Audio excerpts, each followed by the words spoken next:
Ladies and gentlemen, this concludes my opening performance. Now, without further ado, we may proceed to the trial of our god. So this is what it is. Yes, you deserve praise for the effort you took to raise the dramatic stakes. Mm-hmm. Do not forget, however, that I am Focalors, the god of justice, the embodiment of justice itself. Does it not strike you as even the least bit absurd to bring the very concept of justice to trial? Uh-huh. May I interpret these words as your refusal to stand trial? In that case, you will have the opportunity to defend your honor through a duel. Ho ho ho! You would draw your blade against a god? What you gonna do? I see. It seems like you have made up your mind.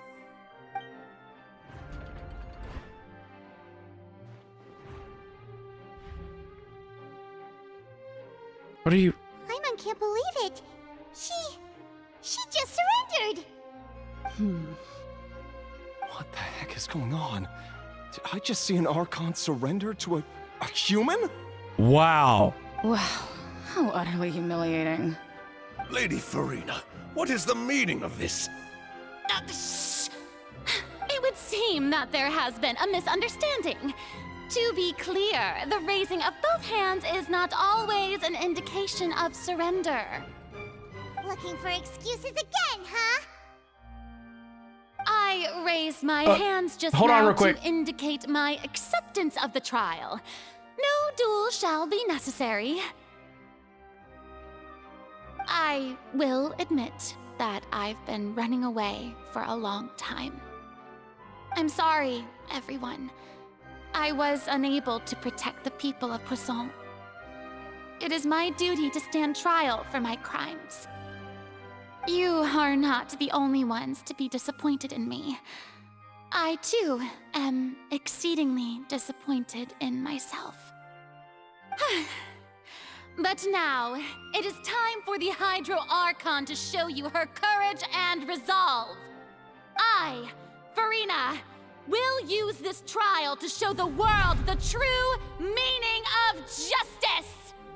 What are you gonna do, Furina? This time, I will protect you. Applaud and rejoice. One of the most outrageous and fantastical arcs known to the opera epiclese is now unfolding before your eyes. Mark my words, this shall be one of the most exhilarating and brilliant shows ever to grace the stage of Fontaine. The trial of the Hydro Archon, Focalors, will now begin! Woohoo! Can you sit down? Oh, now we're making history! Okay. Why does it feel like Furina just took over the whole thing? Like, come on! Didn't she just get forced to stand trial for her crimes? Also, even though she's still acting super dramatic, she is taking this seriously this time, right? All right, then. Who will be my opponent in this trial? The court asks the prosecutor to please take the stand. Thank you, Your Honor. Is that so? Very well. Then please speak, witness of Tivat, my accuser and fated opponent. We were so close to getting her to tell us the truth, and it still turned out like this in the end. It's okay, though. As long as we can defeat Furina in court, we'll still have a chance to figure everything out.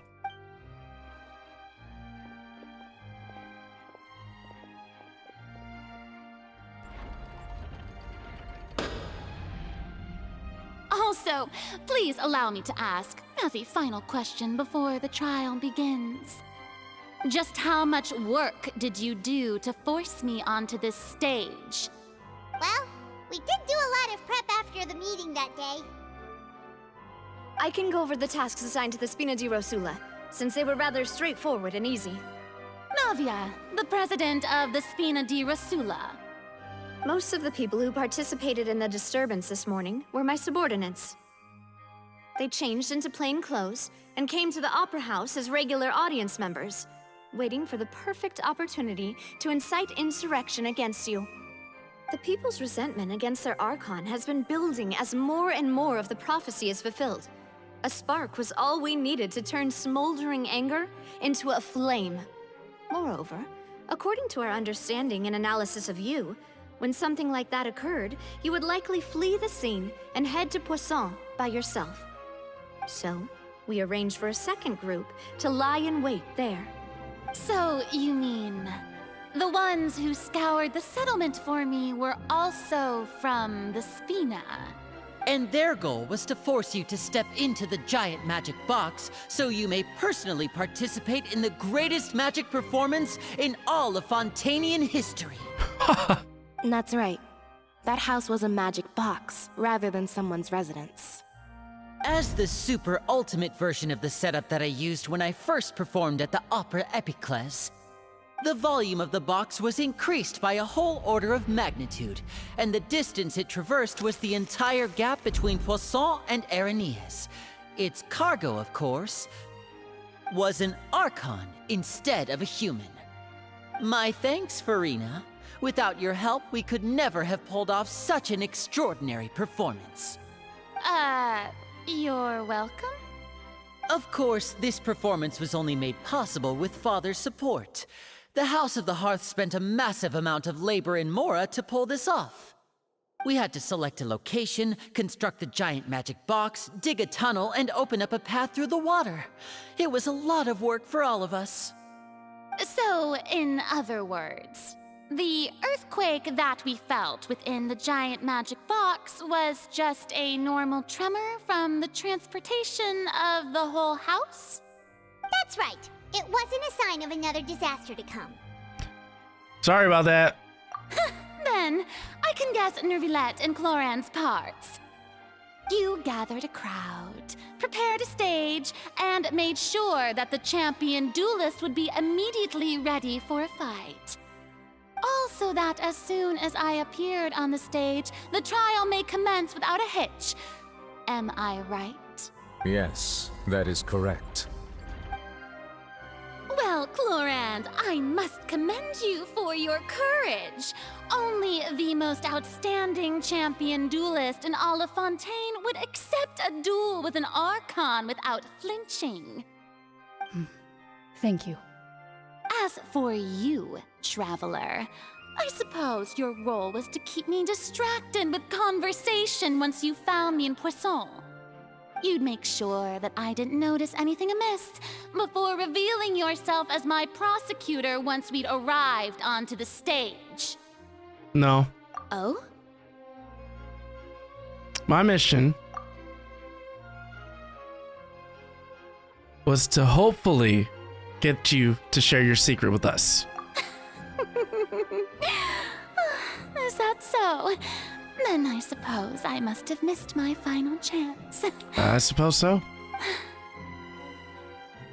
It's fine. It matters not. What's done is done. The stage is already set, so there's no reason to disappoint the audience. Let's see this trial through to the very end. Yeah, only thing we can do now is to judge the Hydro Archon. Still, I can't help but be a little bothered by that conversation earlier. What did Furina want to say to me right before we arrived on the stage? Sir Prosecutor, please allow me to pass this along. This is a document that Miss Charlotte applied for and received permission to share with you during the trial. According to her, it should speed up the proceedings. Huh? Charlotte wanted to give us something? Oh, so she's here too! Hey, Charlotte! Oh, let Paimon see. Isn't this the exclusive interview that she did with us before? So she's already finished it, huh? Oh, wait. Then that means this document is a perfect timeline of everything that's happened ever since we stepped foot in Fontaine! So in other words, we can refer to this anthology of evidence every time we want to use something from our journey as evidence for an argument! Wow. I would not have thought to do that. Let's quickly confirm the information in it. Just think of it as a refresher, alright? The prosecution and the defense are both in position. The trial shall now begin. Oh, come on, Nervylette. There's no need to repeat all the unimportant legalese. Just fast forward to the part where the prosecution lays out my offenses. As the defendant and the lead actress of this performance, I still haven't even been informed of my supposed guilt in all of this. Of course, it is only natural for humans to struggle to understand the actions of a god. However, you will need more than that to convict me of a crime. That's true, but my charge here is unrelated to your conduct as an Archon. I'm talking! Instead, I would like to charge you as a fraud who's never been the Archon in the first place. Oh, snap! Wait, what was that? Lady Furina's a fraud? I'm telling you! Hey, I came here thinking that we were going to try the Hydro Archon for forsaking her duty, but did I hear that right? She's not our Archon at all? Charge accepted. Lady Furina, do you plead guilty to the charge? Lady Furina. I plead not guilty. How can I be guilty? There is no way that I, Focalors, otherwise known as Furina de Fontaine, a member of the Seven and the Regina of all waters, kindreds, peoples, and laws of Fontaine, could be anything other than your true Archon. Uh-huh. Yeah. Even though Lady Furina can be rather eccentric, isn't it going too far to doubt her very identity? Yeah, I've never questioned her identity either. Sure, Lady Furina can be super irresponsible, but what grounds does that prosecutor have to make such a huge claim? I have cause to believe that common sense will prevail in this case. Many of the members of the audience have known me as the Hydro Archon ever since they were born. There would be no fooling their memory. See? Even the Oratrice has decided to show me its favor. Are you sure you want to commit to a charge that will never be upheld? If you wish to drop the case, I can promise you as the God of Justice that you will not have to face trial for making a false accusation. We will treat everything that's happened as a dramatic spectacle and move on with our lives. What do you say to that? Huh. An argument with near impossible odds, huh? We have to not only refute Furina's claims, but also overturn the long-held beliefs of the people. The people only see you as their Archon because that's their long-held belief. Well, I tried to give you the chance to surrender. If you must persist, then let me ask. If you believe I'm not the Archon, then what manner of being do you think I am? And if I was not the Archon, then how did I manage to live for over 500 years? I've got to think carefully. What do we know to be special about Furina exactly? First of all, you may be a member of another long-lived race, which would allow you to naturally possess an extended lifespan. And second of all, even if that wasn't the case, there could be other ways to extend your life. Such as a curse. Who gave you that idea? Was it the knave? You'd sink so low as to use a harbinger's words against me. What matters is the veracity of the claim. A curse? I once thought it possible that the aura of an Archon might naturally resemble a type of curse. But in light of this claim, perhaps what I sensed was not your divinity, but a curse after all. Nervylette sensed it too, huh? So, Furina, instead of an Archon, could you just be a cursed human? Lady Furina is actually a human? Well, it is true that it's extremely difficult to tell humans and gods apart just by looking at them. It's not impossible. Ooh. Well, don't start celebrating too early now. Even if I have been carrying a curse like you said, how does that prove that I am merely a human being? Besides, everyone knows that the main difference between a human and a god is the possession of authority. Gods can do what humans cannot. That's why they're worshipped as gods. For centuries, manifestations of my authority have served the nation of Fontaine. One need only to turn their eyes towards the Oratrice Mécanique d'Analyse Cardinal in this very opera house, or consider the indemnitium that is used in every aspect of life. Wait, that one trial proved the opposite. Furina actually has no control over the Oratrice at all.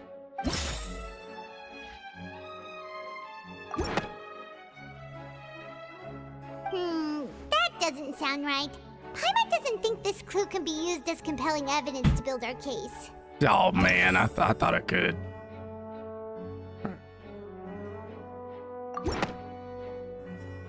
You tried to reference the Oratrice, but weren't you as confused as all the rest of us when the Oratrice declared Childe to be guilty without any proof? Otherwise, you should have come up with a good explanation for that by now. Didn't I make myself clear at the time? The decisions of the gods are naturally difficult for humans to comprehend. There is no need to provide an explanation. Lady Furina, I believe a reminder of your current circumstances is in order. While the court is in session, the principles of justice and the law must come before all else. While you are an Archon, you are also first and foremost the defendant in this trial. You will prove yourself unable to defend against the prosecution's charges if you continue to withhold vital information against the rules of the court. Yeah. I never thought you'd use that kind of rhetoric against me. That was no trick of rhetoric, Lady Furina. I've merely reiterated the rules of the court. Rules that all should respect and follow. So, you neither knew why Childe was declared guilty, nor did you understand the structure and operations of the Oratrice. Instead of having been created by you, the manifestations of authority you mentioned have been made by the real Hydro Archon, haven't they? The real Hydro Archon? Well, now you're really losing me. It is true that I did not know why the Oratrice gave out a guilty verdict that day.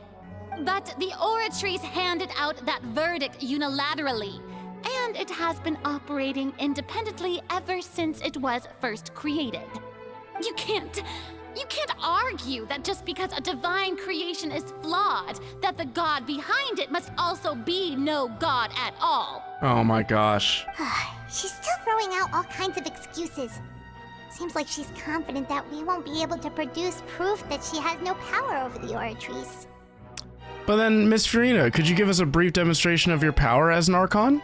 My power as an Archon? There are many ordinary citizens in the audience. How can I just carelessly demonstrate the formidable power of an Archon? If that poses a concern, I'm prepared to extend my protection to the audience. You don't need to go that far. Yeah. A brief demonstration of your power over Hydro should be quite harmless. Surely, an Archon can at least match the capacities of a human with a vision. Aren't you the Hydro Archon? Or is it that you can't even wield the power of Hydro, much less the authority of a god?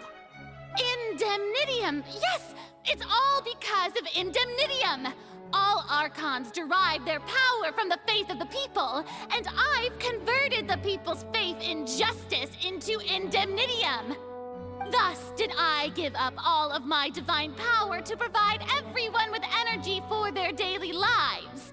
Have you ever seen a more magnanimous god? Isn't that a huge stretch? We call that reaching. Yeah, no matter how generous an Archon can be, how could they give up all their power? Can a god with no power even still be called a god? It seems like nobody's buying Furina's excuse. Mm-mm-mm. Hey,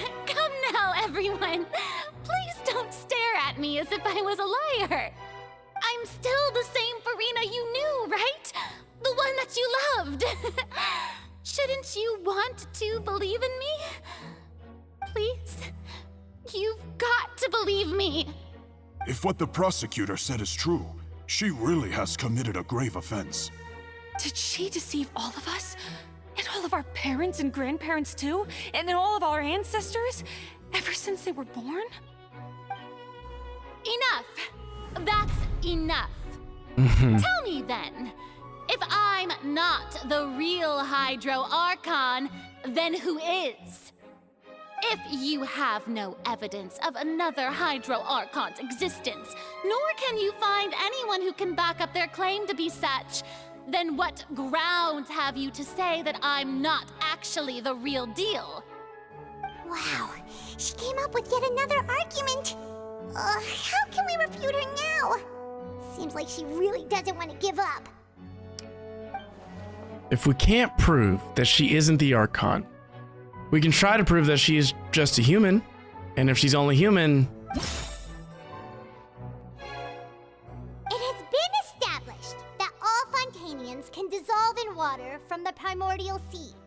And that means... Since you insist on claiming to be a god and not a human, then there's a method that you can use right here and now to eliminate all suspicions of you being the latter. Miss Navia, please apply to serve as a temporary attorney for the prosecution before addressing the court. Though you act in partnership with the prosecutor, you must still adhere to proper procedure. Super sorry, Monsieur Chief Justice. I swear this really will be the last time that I'll speak out of turn. Now, I've brought some seawater from Poisson. As everyone knows, a massive flood struck the area not long ago, taking many lives, including those of some of my closest friends. So, Miss Furina, would you dare to touch some of this seawater? Yeah. If we are to believe that you are indeed the real Hydro Archon, touching this seawater would have no effect on you. All it should do is strengthen your case. But if you don't dare to touch it, then we would have basically proved the reverse. Oh, and I must remind you that after the disaster at Poisson, nobody wants to see any more people dissolve. I do hope you'll act prudently and choose the simpler path of admitting guilt. Navia from the Spina di Rasula. The Spina has governed Poisson for many years. I guess her suggestion is valid. If Lady Furina is indeed just a human, she's probably Fontainian like all the rest of us. Would she really dare to try? Go ahead, put your hand in there. Lady Furina, this test has been unilaterally proposed by the prosecution. As it falls outside the realm of standard court proceedings, you possess the right to decline participation. Well, of course he had to tell her that. But refusing to participate is basically the same as a confession of guilt. She's just staring at the water without saying a single word. It really does seem like she's quite terrified of it. That could only mean... What's going on? Is she really planning to... that's not what we thought she would... Due to the inherent risk of the test, Lady Furina, you may... Oh!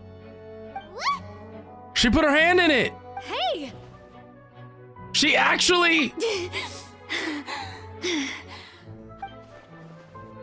Oh boy. I'm fine! Look at me, everyone! My hand is still here! You're wearing gloves, first off. Dissolved! Will you believe me now? I really am your Archon! I'm nothing like a normal human who would fall apart as soon as they touch this water! Really? Was this not the most obvious thing in the world? Miss Siegewien? If you're present, Miss Siegewien, please come forward and attend to the defendant. Yes, Doctor. Siegewien? Don't be nervous. It'll just take a few seconds. Let me see.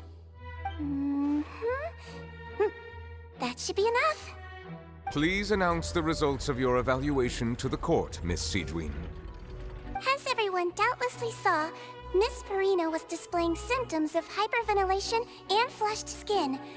These indicate that she was experiencing the adverse effects of exposure to primordial seawater. The extent to which she was affected is the same as other humans when exposed to primordial seawater of a similar concentration.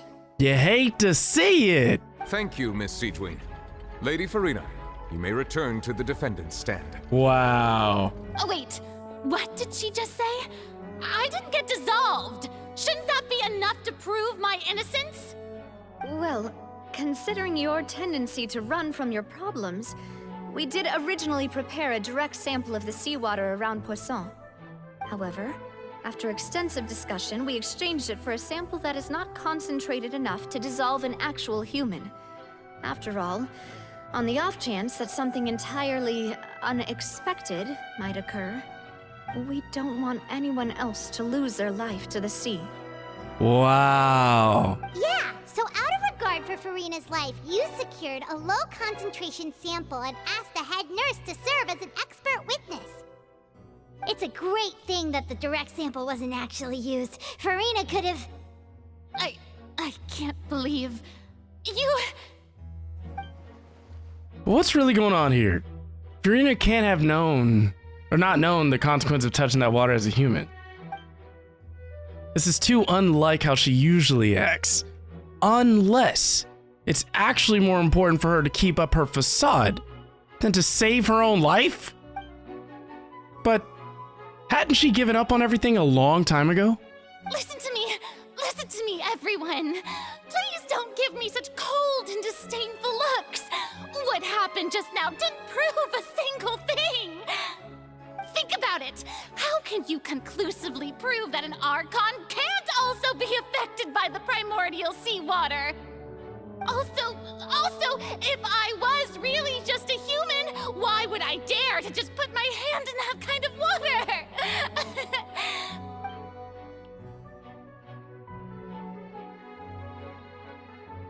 Please, everyone, anyone, just listen to me. I swear, I really am your Archon. You gonna cry?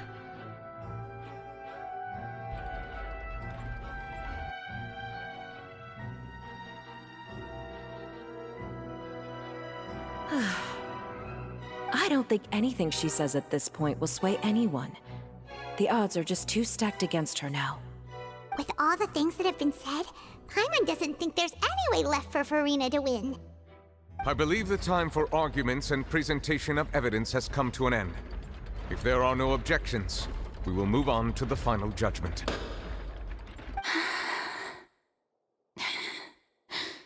I don't think anything she says at this point will sway anyone. She's too stacked against her now.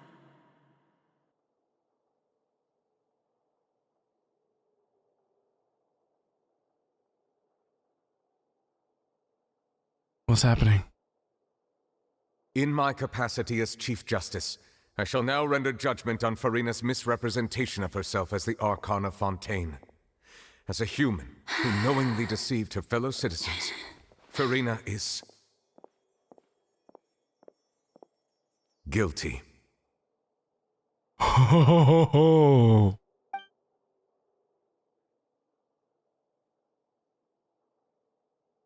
It's over.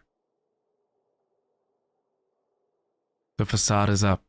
We shall now turn to the Oratrice Mécanique d'Analyse Cardinale to render the final verdict on the charges.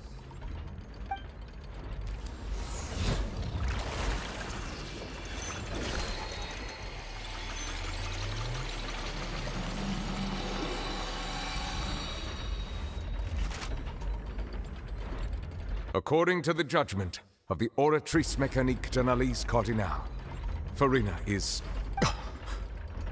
Well, what's wrong? What's the Oratrice's verdict? No. It can't be. No. The Oratrice also displays a guilty verdict. Isn't that correct then? However, the exact wording of the verdict is thus. The Hydro Archon, guilty. What? To be punished via the death sentence. What? The death sentence? That's actually one of the available sentences?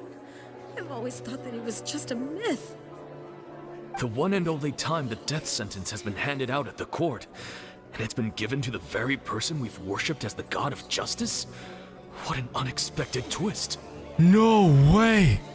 Furina's been sentenced to death by the Oratrice? We just wanted to use the trial to show her the seriousness of things so she'd tell us the truth. Yeah! We just want her to spill the beans! Quickly! We weren't trying to actually kill her! This outcome is indeed quite strange. According to Fontaine's current definitions of justice, as well as its recommendations for criminal sentences, is this sentence really appropriate for the crimes that have been committed? Yeah! Even Vache wasn't sentenced to death by the Oratrice. You know, the real evil mastermind behind the serial disappearances case. But what's more strange is the fact that instead of Furina, the Oratrice rendered judgment on the Hydro Archon. Indeed. Not only is Furina's sentence overly excessive, the very point of our trial today was also to prove that Furina has never been the Hydro Archon in the first place. But now, the Oratrice seems to have deliberately invoked the title of the Hydro Archon. What does this mean?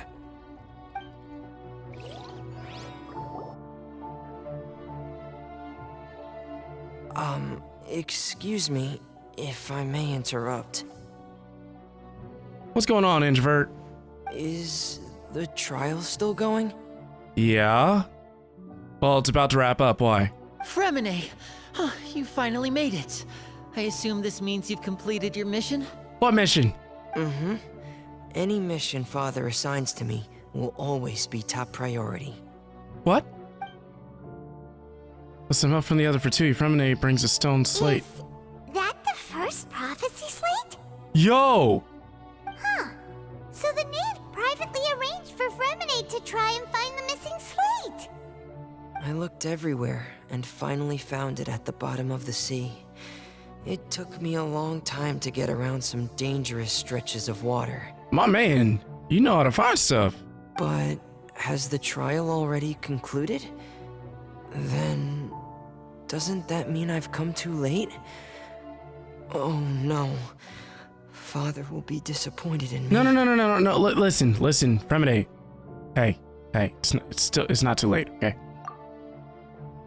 Thank you for your hard work, Mr. Fremine. Please allow me to review the record left on the slate. Traveler, I believe that you have already seen the other existing slates. I would like you to come here and confirm their contents. Okay. Huh?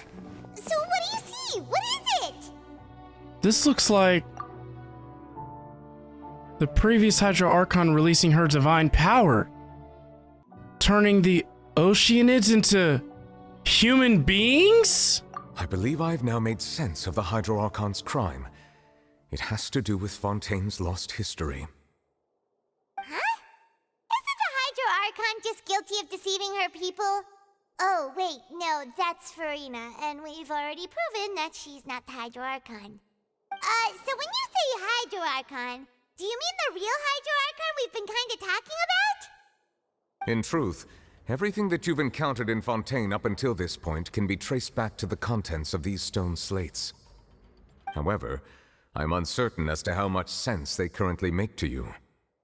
An association between the contents of the slates and the events in real life. Okay, let's try to recall the contents of the other 3 stone slates. Paimon will do her best to help you remember. We know from the case of the serial disappearances of young women that Fontainians can be dissolved in primordial seawater, and the first stone slate tells us that long ago, the Hydro Archon used her power to turn Oceanids into humans. This might be the reason that Fontainians can dissolve. Wow. Man, I didn't know Furina was there. To take place has all happened before. The true sin of the Hydro Archon that Nervalet mentioned, and the original sin cast down on the people of Fontaine by Celestia, as recorded on the stone slates. it's not as simple as falling into the sea. When Navia fell into the sea, her consciousness was subjected to judgment. The stone slates show the people gathered around the Hydro Archon in the sea. Could that be alluding to the same thing? The prophecy from the stone slates found its way into society, but not many people believed it at first. The fortress of Meropide was nearly flooded with primordial seawater, which we know can cause Fontainians to dissolve. It seems increasingly likely that the prophecy may come true. If we hadn't dealt with it in time, things could have gone very badly. They'll dissolve into the primordial sea but won't cease to exist. Their essence will flow in the seawater, converge, and take the form of an Oceanid. The Hydro Archon was sentenced to death in court, shocking everyone present. Perhaps this means that her sin was actually Fontaine's original sin. Navia fell into the water inside those ruins, and she nearly dissolved. She was surrounded by the people of Poisson in a court within her consciousness, and was forced to take part in a trial meant to make her stay. The eruption of the primordial sea at the fortress of Meropide was the surest sign that the prophecy was about to come to pass no matter what. The stone slate's contents can all be verified by recent events. If we combine what we know together, loads of truths should come to light. Wow.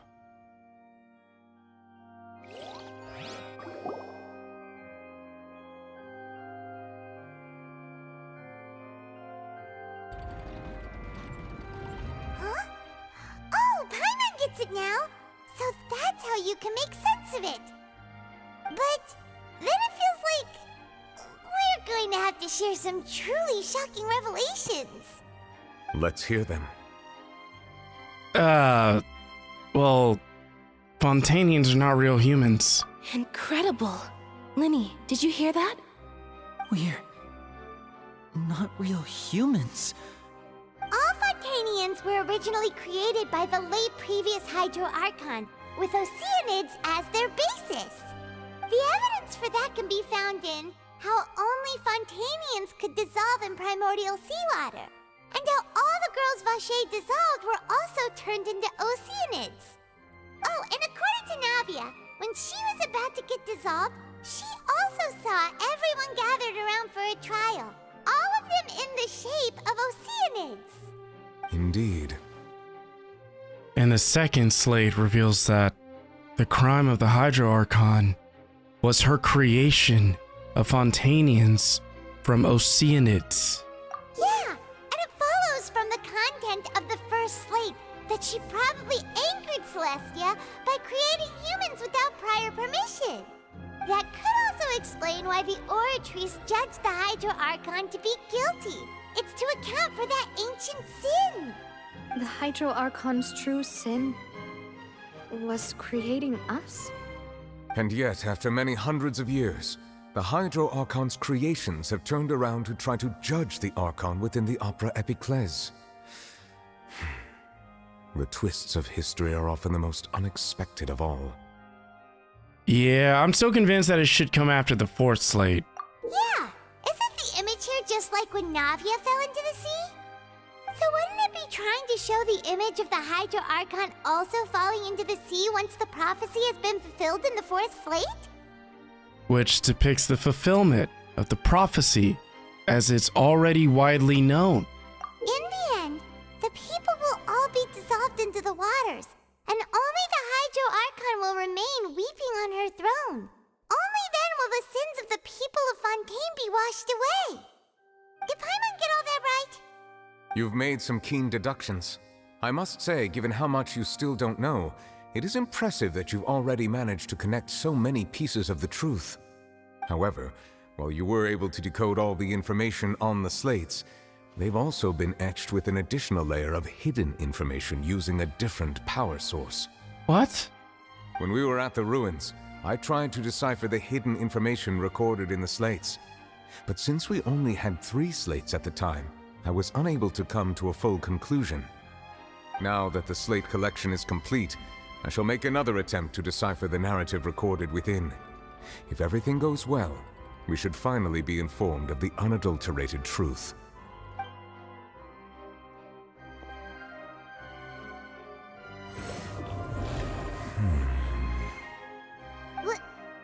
Well? Did you get it? I believe I should share this truth not only with you, but with all the people of Fontaine as well. I will try to briefly summarize it for you. Your hypotheses regarding the origin of Fontainians and the sin of the Hydro Archon were both correct. In the Fontaine of old, the previous Hydro Archon sensed the yearning of her Oceanid familiars for life on land. Like mermaids, wanting to become humans. The Oceanids were enamored with the beauty and romanticism of human beings, and wishing to have those experiences for themselves, expressed to the Hydro Archon their desire to become of a similar kind.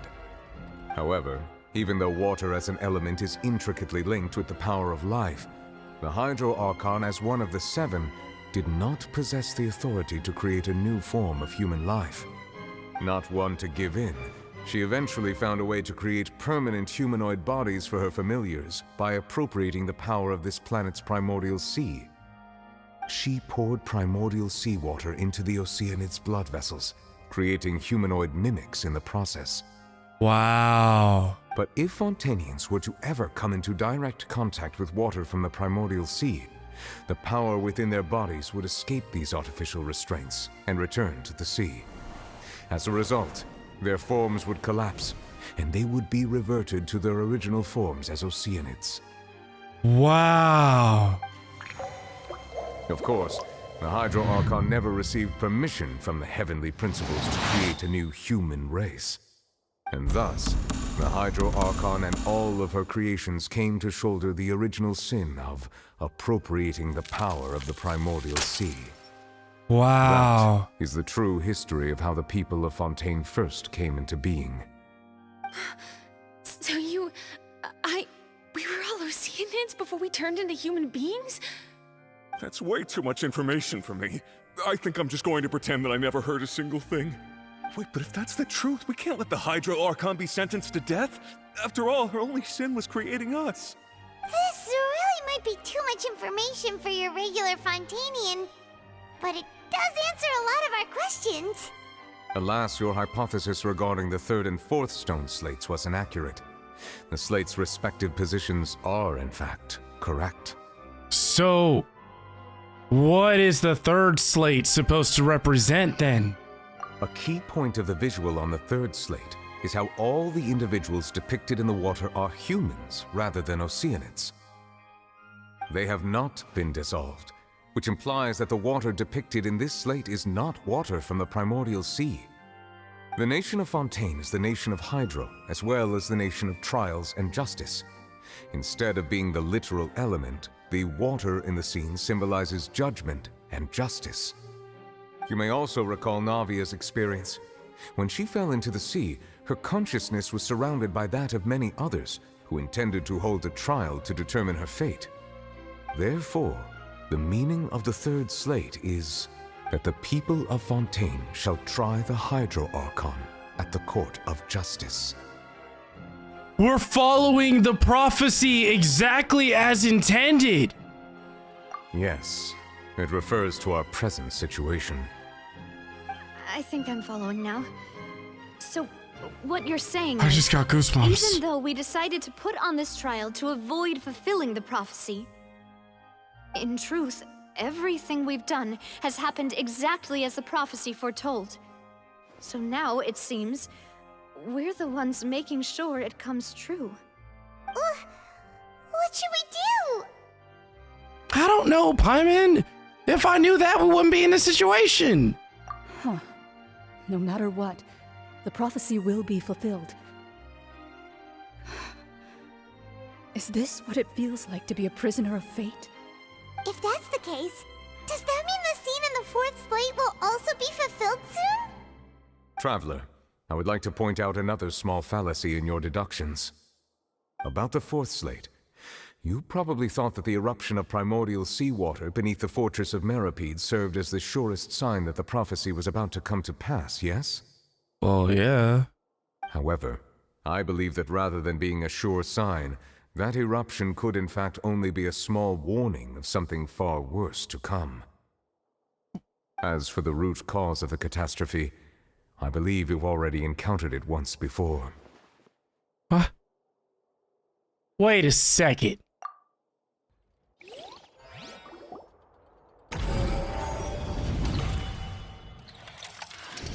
This eruption was just a small warning of the things to come. We must find the root cause of the disaster. Whale? It was both dream and reality. If we're talking about a true culprit, that could only be that thing inside the Primordial Sea, right? The truth, the original sin, the trial, and the root cause of the disaster.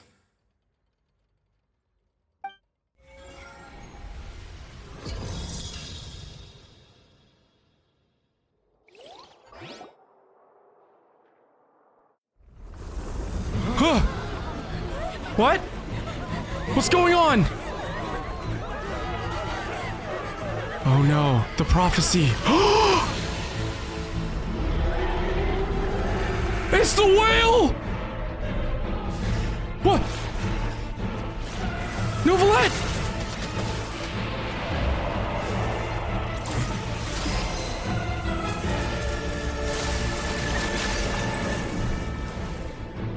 Did he? Is he losing? Oh no!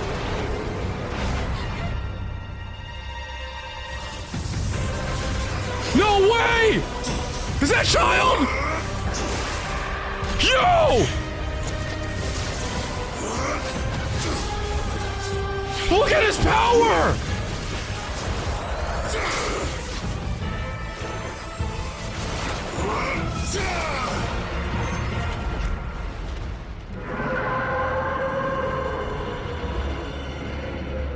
I didn't do anything.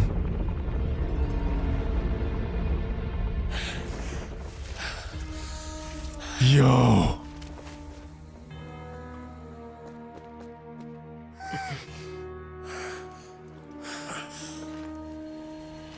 Wait, no! Are you serious? Are you kidding me? That was way too close! How did that thing just burst into the Opera House? Wait, was that the huge whale you saw in your dream? Yes! And did you see his foul legacy form? Cheese and rice! So we've met it at last. I understand very well why it has chosen to make an appearance here. That whale does not belong to Teyvat. It is a monster that has traversed the stars, weeping all the while. It has been greedily consuming the energy from the planet's primordial sea, using it to grow. That is the main cause for the rising sea levels. And once it has finished consuming all of the energy contained within the sea, its next step will be to go to another region. You said that when the Hydro Archon first created Fontainians out of Oceanids, she filled their blood vessels with primordial seawater. Precisely. That whale finds the blood of Fontainians nigh impossible to resist. Therefore, when it left the primordial sea, it decided to make its next stop a packed opera house full of food. Food in the form of Fontainians. We just barely managed to push it back, right? In that case, won't it come back to target the people again once it's managed to recover its strength? That is correct. Indeed, it is more accurate to say that we should thank that Harbinger for buying us some time. Without him, the whale would have likely come onto land far sooner. Okay, well, we need to go find Childe. From the way he looked, he must have been fighting the creature for quite a long time. That battle maniac. We've always known that he had a special connection with that whale, but we definitely didn't expect it to help us out like this. Anyway, Now that we know that this whale is the actual cause of the disaster recorded in the prophecy, all we need to do to stop the prophecy would be to find a way to beat it up, right? Yes, Paimon, let's go beat up the whale. It is too late. What do you mean it's too late? It had already absorbed too much of the Primordial Sea's energy before we could notice it. At this point, it has become practically integrated with the sea itself. What? Even if the entirety of Teyvat were to be destroyed, it could still survive and swim off towards some other world. Okay. That's not something I will accept. We've already done everything we can, and we even found the true culprit. We've come so far. You can't just tell me that the last hurdle is some impossible foe. That's just not fair. Indeed, that's not how a grand performance should end. I'll fight it to the end, no matter what. So the prophecy will be fulfilled no matter what, huh?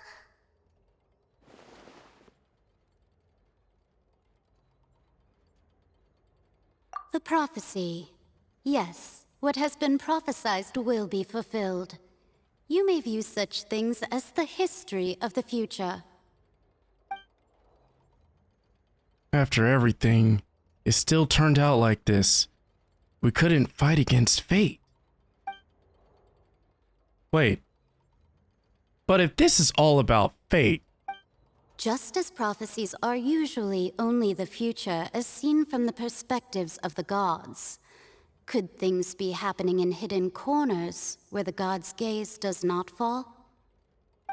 Ultimately, fate shall serve as your only guide, no matter what will happen in Teyvat's future. All you need to do is to play your part. Could it be that even if the prophecy will be fulfilled, there will still be a way to save everyone? Did I miss something? Wait, I forgot about Furina. What was it that she wanted to say to me at the last moment in that giant magic box? What is her real secret?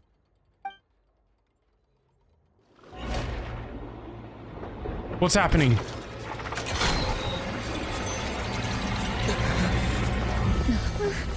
What's happening with the aura trees? I believe it is preparing to carry out the death sentence. Already? Furina!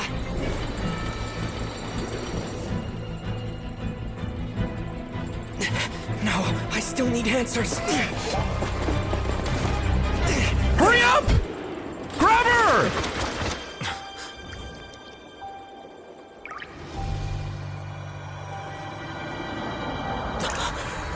What?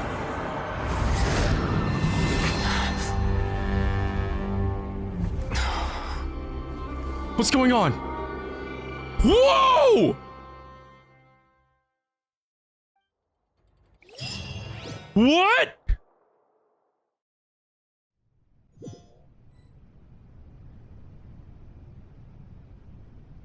Huh! Furina! The horse trees!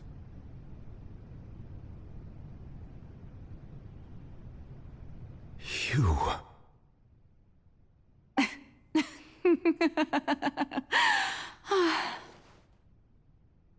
Sorry. That shocked expression on your face is just too amusing. I couldn't help myself. What? You are not Furina. Who are you? The sweet sound of bewilderment. Marvelous. A sure sign that my attempt to deceive everyone was a resounding success. But to answer your question, I am Focalors. You know, the god. Focalors? Why did you deceive us? Oh, that wasn't my goal, of course. Goodness, no. But I had to fool everyone else too, if I was to stand any chance of deceiving the heavenly principles. What? Deceiving the heavenly principles? It's all because of that pernicious prophecy. Dreadful, wasn't it? Everyone doomed to dissolve. Fontaine condemned to be flooded. One was not amused. In fact, one was positively bemused when that problem was thrust upon me by my dearest predecessor. That's the former Hydro Archon Egeria, for the uninitiated. It hardly gets more disastrous than a preordained national catastrophe, now does it? What? She knew full well that the prophecy would surely come to pass. And as one of the seven, she also knew full well that one defies the heavenly principles at one's peril. So yes, as you have no doubt surmised, it was a rather impossible situation that I found myself in. I spent a terribly long time mulling it over, alone on the ocean floor. And I was almost growing barnacles by the time I finally realized there was only one possible solution to this confounding conundrum. I had to outwit the heavenly principles, allow the prophecy to be fulfilled, ostensibly at least, while saving everyone at the same time. I'm a genius, I know. I can only assume that's why Egeria chose me as her successor. Although, looking back now, it was hardly the inheritance one dreams of. Between the task of saving the nation, the quotidian duties of the Hydro Archon, and not to mention the original sin of creating a new race of humans, I dare say she left me quite a colossal mess to clean up. But one can only play the hand one is dealt. I did not choose this, any more than I chose to be one of her Oceanid familiars. So you were also once one of the Oceanids, transformed into a human by Egeria's hand? Yes, I was. I always dreamed of becoming human. And I still do, even now. In my eyes, to be human is to be part of the greatest opera ever known. After becoming a god, I separated my divinity from my body and spirit, leaving behind only a self that was as naive and bewildered as my past self on her first day as a human being. What? The me you see before you now is that divinity. And the human counterpart I left behind, I named Furina. She could feel joy, sorrow, and everything in between.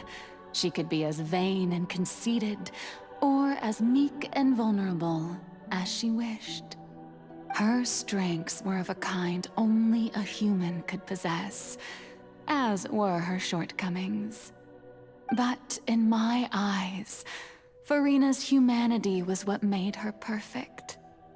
She was perfectly human in every way.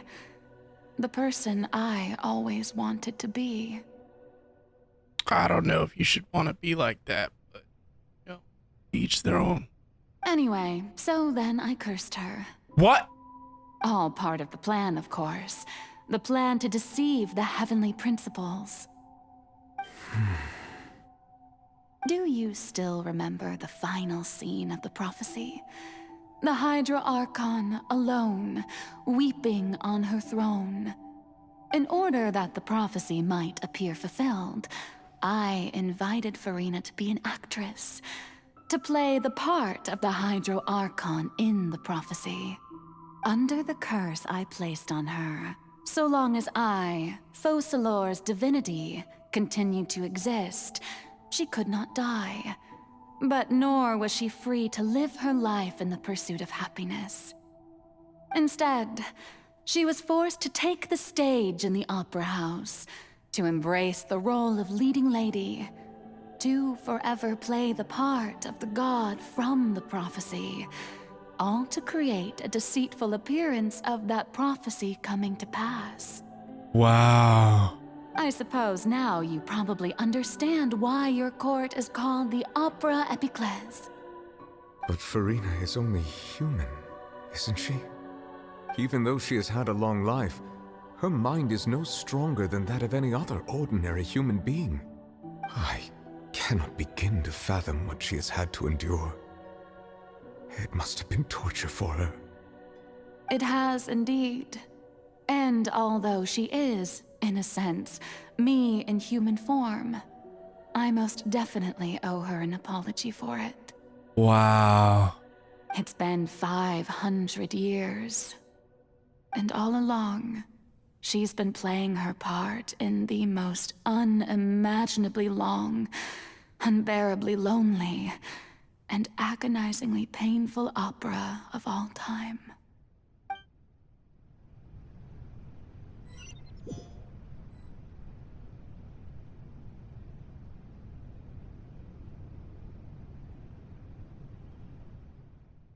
I came into contact with Furina's tears.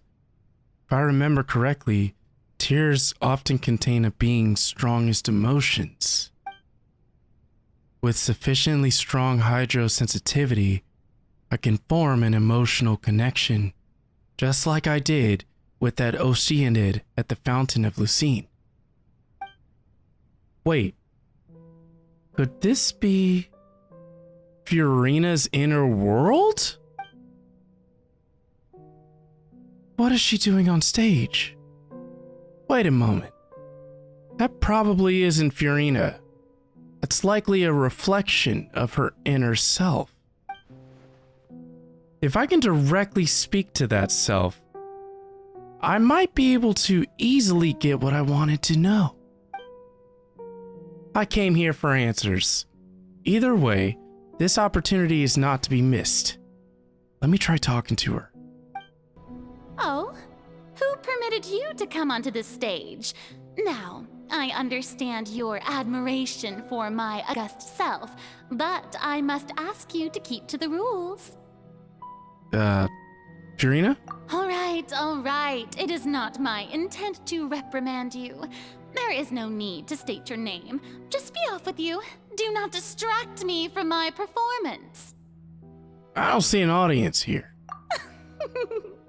Oh, do not jest. Can you not feel it? I am Focalors. The eyes of countless Fontainians are upon me. I must, at all times, display the utmost elegance and nobility. Something's off. There's no getting through to her. Even in her heart of hearts, she's still playing the role of the Hydro Archon. What sort of resolve must she have that even her inner self and subconscious would have such an impenetrable defense? I have to find a way. That's all the spotlights turned off in Furina's heart. It must have symbolized the eyes of the people on her. Speaking of which, I think I just received some sort of signal. Was that her true voice?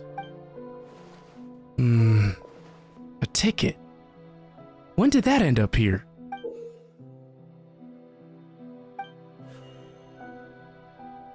Front row seat. Either way, looks like the show's about to begin. In that case, show me how you truly feel, Furina. Scene 1. Before a mirror. Furina.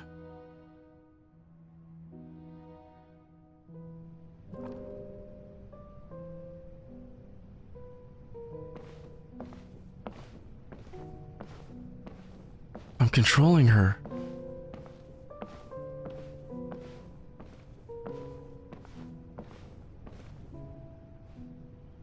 Furina.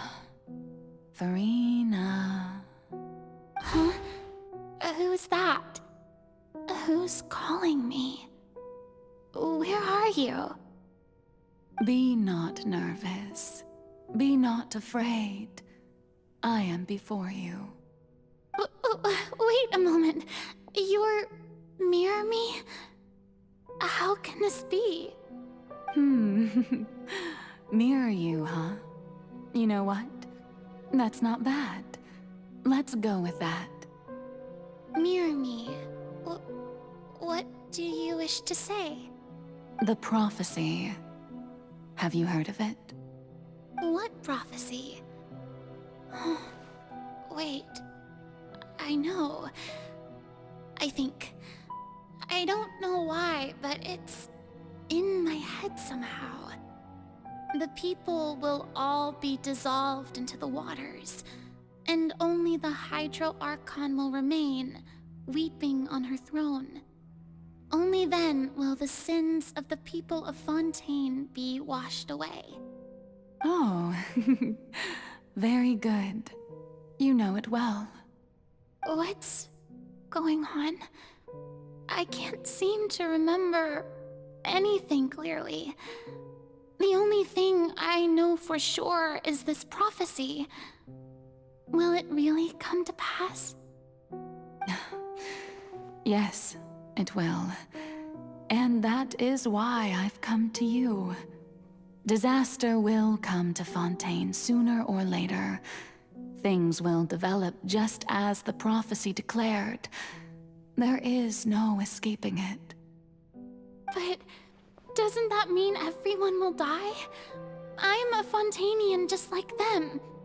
Will I dissolve too? Oh, don't worry. Magical meetings exist in this world precisely to give people a chance to turn things around. It is the reason why you met me today. I will tell you how to save everyone, but you may have to suffer somewhat. Wow. Oh, so there's still hope after all. Goodness, you frightened me. You spoke so much and with so much certainty. As for the suffering, well, I will admit that the first thing that came to mind was, why do I have to be the one to suffer? But if the prophecy will come true, I'll also die anyway, right? So if I've already met you as my magical meeting in this world, if there were scales, with all the people of Fontaine on one side and my pain on the other, is it not obvious where the scales should tilt? You truly are the perfect human, my ideal. I suppose this would also be the justice that belongs to you. Huh? Don't worry, it's nothing. Listen well. Fontaine has just lost its Hydro Archon. I need you to play a role, that of the new Archon. Play as a god? That's right. You must begin a never-ending masquerade. You must never let anyone suspect your identity. If you can keep it up, then I shall have my way of defying this prophecy. But should your identity be revealed, then all hope will be lost. Wow. But how will I do this? A human assuming the role of a god without being exposed. Don't worry. What you must do is not to turn yourself into a real god. You simply need to play the role of a god as humans imagine them to be. Wow. Being a human yourself, I'm sure you already know what such an entity would be like. Remember, your true challenge will not be pursuing divinity, but contending against humanity. I'm still not sure I understand, but I'll try. I'll try to do this. Furina had me completely fooled. So, how long am I going to have to play this role? To accomplish this mission, you will have to stay on the stage for many, many years. You will endure and not grow old until your task ends. Wait. So she fulfills her role. But I promise you, all will That's when she's allowed to eventually die. end in a magnificent and dramatic trial, and everyone will be saved. And then Furina will die. A trial, huh? How exciting. I'll be looking forward to it.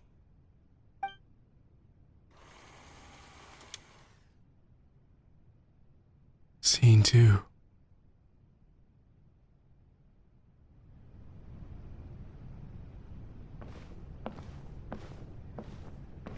"500 years.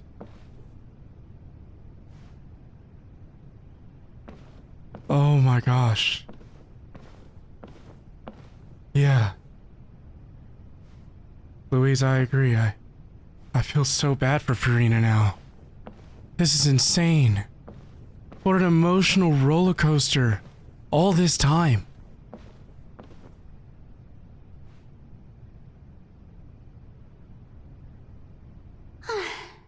The Maison Cardinalise has announced my accession, but this is my first time facing the people. What should I say to most appear like a god? To be honest, I still don't know. Perhaps I should first try to act natural. Let's summon some courage. Ladies and gentlemen, good evening, and welcome to the Opera Epiclese. I'm sure you've all heard about how I have taken on the role of Hydro Archon. Indeed, I am Furina de Fontaine, your new Archon. In truth, I know little about becoming a nation's new god, but it will be my honor to guide you all. As the god Focalors, the god of justice, I shall do all within my power to lead you into an age of fairness and justice. Close politely. Once again, thank you all for coming. If you should have any questions or suggestions, please send them to the Maison Cardinalise. The future of Fontaine will require us to work together, after all. This should do it. I thought I might stammer, but thankfully, I was able to convey my thoughts just fine. Okay, and next. Good job, Furina. That's the new Hydro Archon. Is this some kind of joke by the Maison? I would have thought that a being that surpasses humanity would be a bit more assertive. Constantly dealing with criticism. Hey, did you hear that? She even told us to send her suggestions there at the end. Shouldn't gods be all-powerful?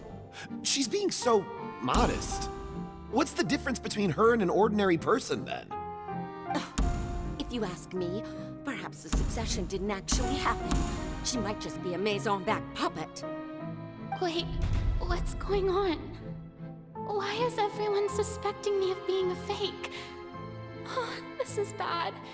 If I get exposed here, there'll be no saving the people from the prophecy. Right. Mirmi said that I just need to play the role of a god as humans imagine them to be. Calm down, Furina. Think. What do the people want? How would they imagine a god to speak and act? Assertive, with a strong sense of presence. One who can dispel all doubt. That is the character I'm fated to play.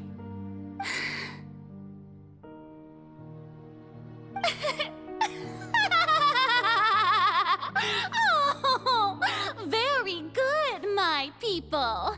Only ones such as you are deserving of my rule. Oh my... Now, I was wondering if some weak puppet were to one day come onto the stage and claim ownership of this opera house, would the children of Fontaine follow them? I agree with what Farscaper said earlier. The voice actress for Focalors, aka Furina, deserves awards. I have completely fallen for this. Not one time did I expect this to be the situation. Well, it seems that you would all see right through them. Having passed my test, you are qualified to witness wondrous trials alongside my august self, here in this opera house. Like, this is peak voice acting.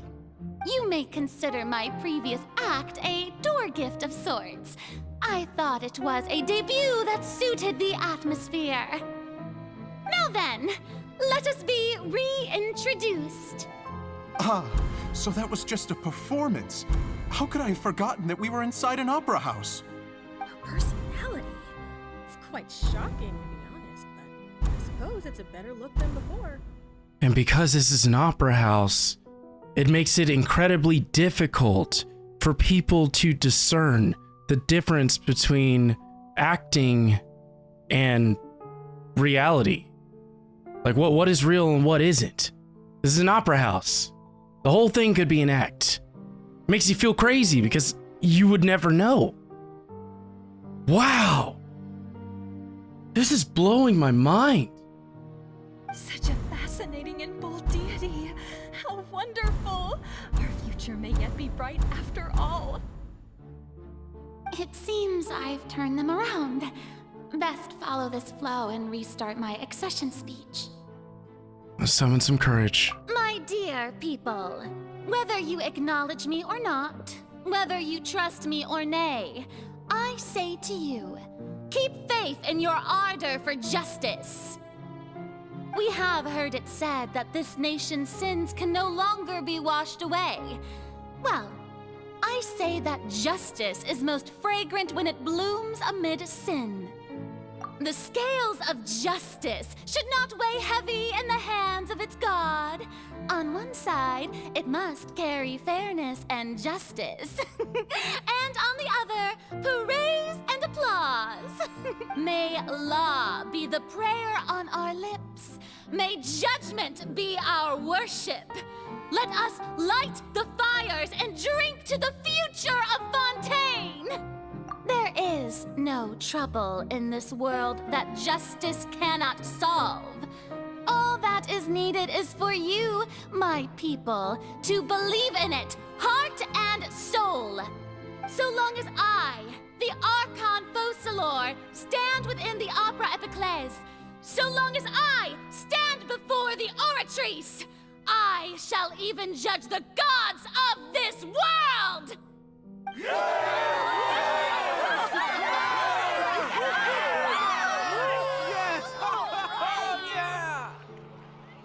Wow.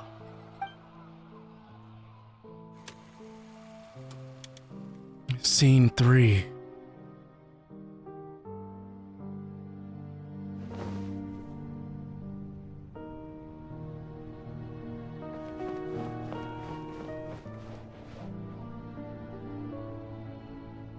Lady Furina, here are today's case reports, as well as a summary of the follow-up for your perusal. Come now, was I not just at the Opera House in person? Leave these kinds of things to Neuvillette. Besides, none of these trials were the one that I'm looking forward to the most. She was waiting for her trial. If I may be so impertinent, what kind of trial are you truly looking forward to? A magnificent, dramatic, and wondrous trial. A trial to end all things. How could you hope to understand? That's true. I fear I lack the ability to grasp your divine thought, Lady Archon. She's been wanting her trial to come, and she already knew that she would die. But it didn't matter because she would have fulfilled her role and saved the people of Fontaine, or the Oceanids of Fontaine. No need for fright, and do not take what I said before too seriously. Go now, do your duties. The trial I await. It will come one day. And the prophecy acted as the timeline for her to figure out how close it is to Judgment Day. So until signs of the prophecy would occur, she would have to continue to play this role. Furina. I don't know what to say. Thank you for agreeing to see me. No need to thank me. Or rather, thank your own sense of perseverance instead. Long have you stood in line to meet me, have you not? Oh, I'm afraid that's just an inevitable consequence of my divine charm. All right, Deuteria, is it? How is your son's illness? You remembered me, and you knew of my family, too. He is doing much better now. In fact, he is far more of an ardent believer than I. He was the one who forced me to seek an audience with you, and to bring your words back to him. Oh, good. Very good. If this should happen again in the future, please do not hesitate to come and tell me. Going down to citizens' homes every so often, while not usual practice, should serve as a fine change of pace. You're such a gentle and wise god. Thank you once again, on behalf of my son.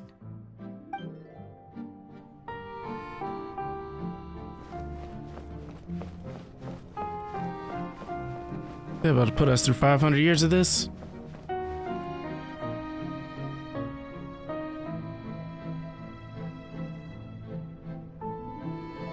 Lady Furina, here are the latest hydrological reports. As for the specific parameters you asked to take note of, I'm afraid things still don't look good. I see. It's as I thought then. As your god, I did already expect this, but I wanted to see how far your human wisdom would allow you to analyze it. All manner of signs indicate that the prophecy will still come to pass. Forget it. That's not something you need to worry about right now. Well, as I understand it, the Fontaine Research Institute is also trying to find a way to counter the rising water levels. Really? Have they found anything? I'm afraid that they haven't found any effective solution thus far. Oh, is that so? Well, no wonder. This issue has reached the realm of the gods, after all. Still, their spirit is praiseworthy.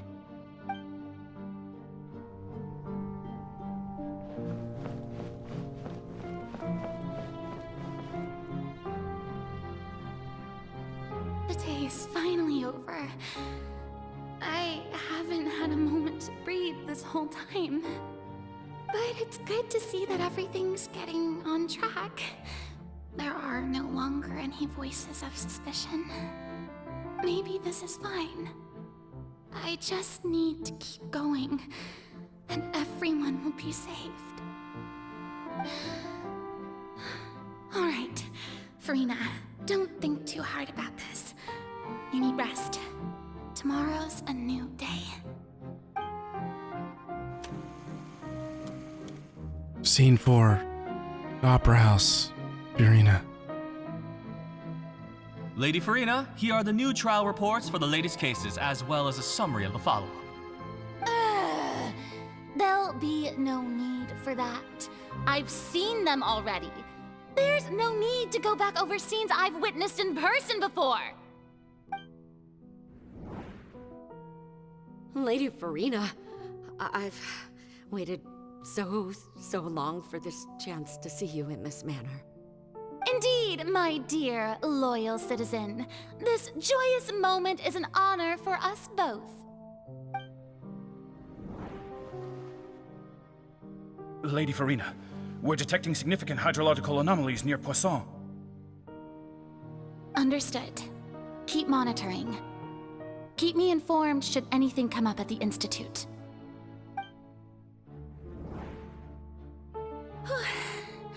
I don't think I let anything slip today. I must show the people that there is nothing to worry about. Oh my gosh, I couldn't do that. I just don't know when these days will end. I would be miserable. Best to rest early today, too.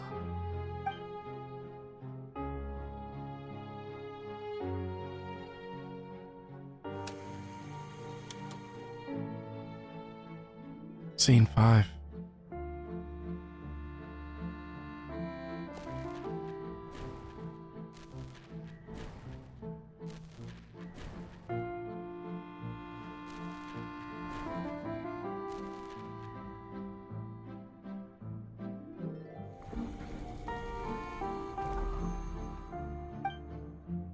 Scene 182,375. It's like a dream being able to speak with you up close like this.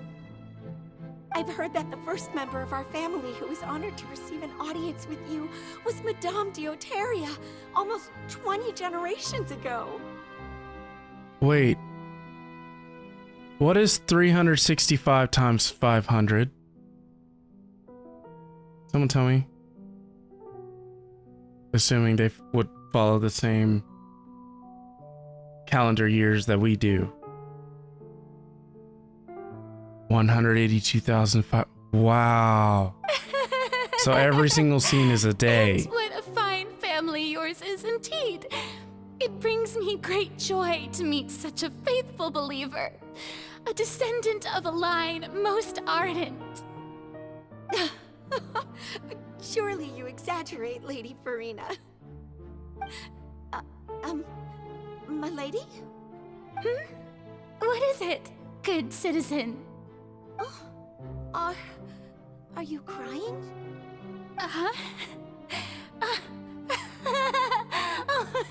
Really now? I didn't even notice. This must be the overflow of hydro from my person. Well, can't quite help being the god whose dominion is the waters, can I? No wonder. No wonder. A manifestation of your power, then. Oh, Archon, I am honored to have witnessed it.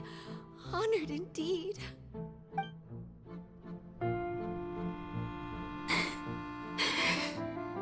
So interminable.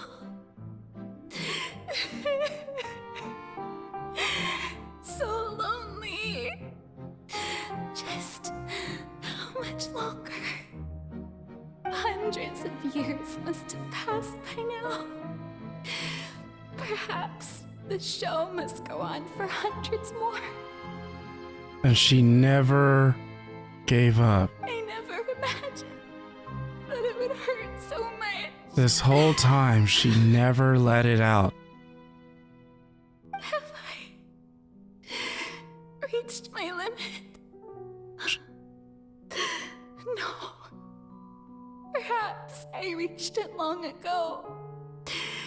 Today I didn't even notice my own tears. She's stronger than everyone else. No one has stronger conviction than she does. For 500 years. I want to tell someone, anyone, about this. And she almost told the Traveler. Will that not destroy all I've done so far? I've conducted so many investigations across the centuries, but there's not even a sliver of hope that we might break the prophecy. All I can do is keep heart. I must maintain this act. It is the only way to save Fontaine. Please, mirror me. You have to succeed.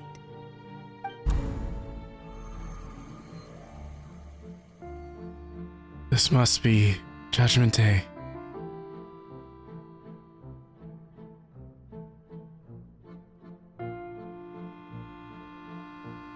Furina, you don't have to shoulder this burden alone. Although I don't know what you might be keeping from everyone. Your people are more than willing to share your burden with you. Yeah, that's my voice.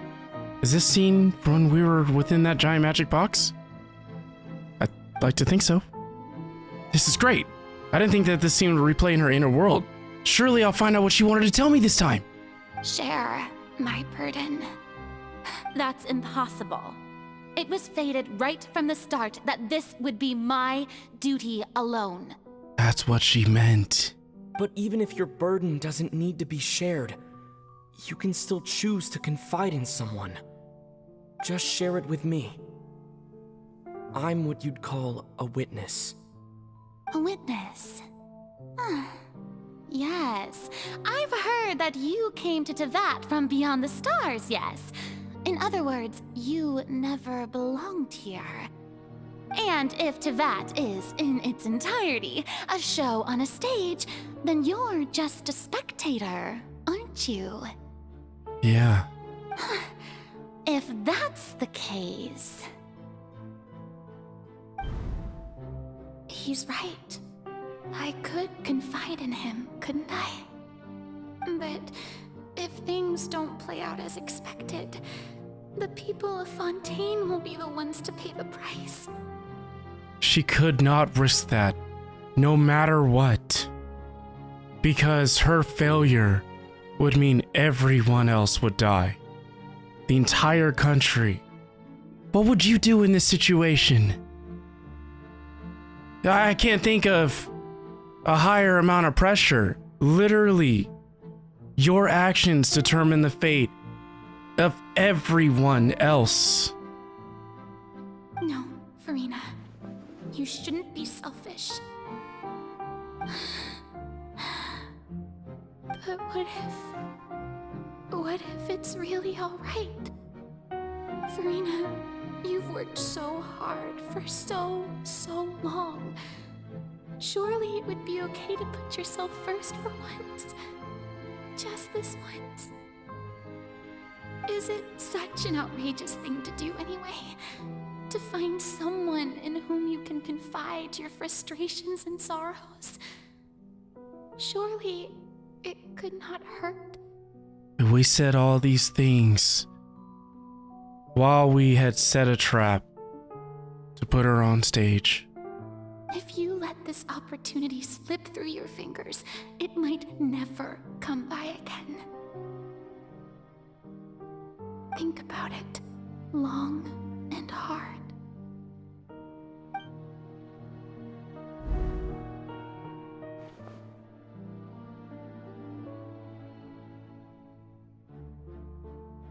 And she knew how close we were to the prophecy being fulfilled because of all the events that have been unfolding. No, I have nothing to say. I am Furina, the Archon of Fontaine. Everything will surely get better. If she could just hold on just a bit longer, the prophecy will be fulfilled, Fontaine will be saved, and in return, she would die because she had fulfilled her role. All you need to The do, purpose dear of her existence. spectator, is to witness my performance until the curtains fall. She played a role for 500 years.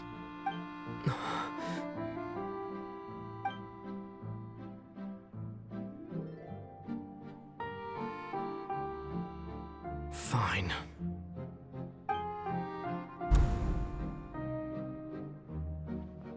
And I was upset with her.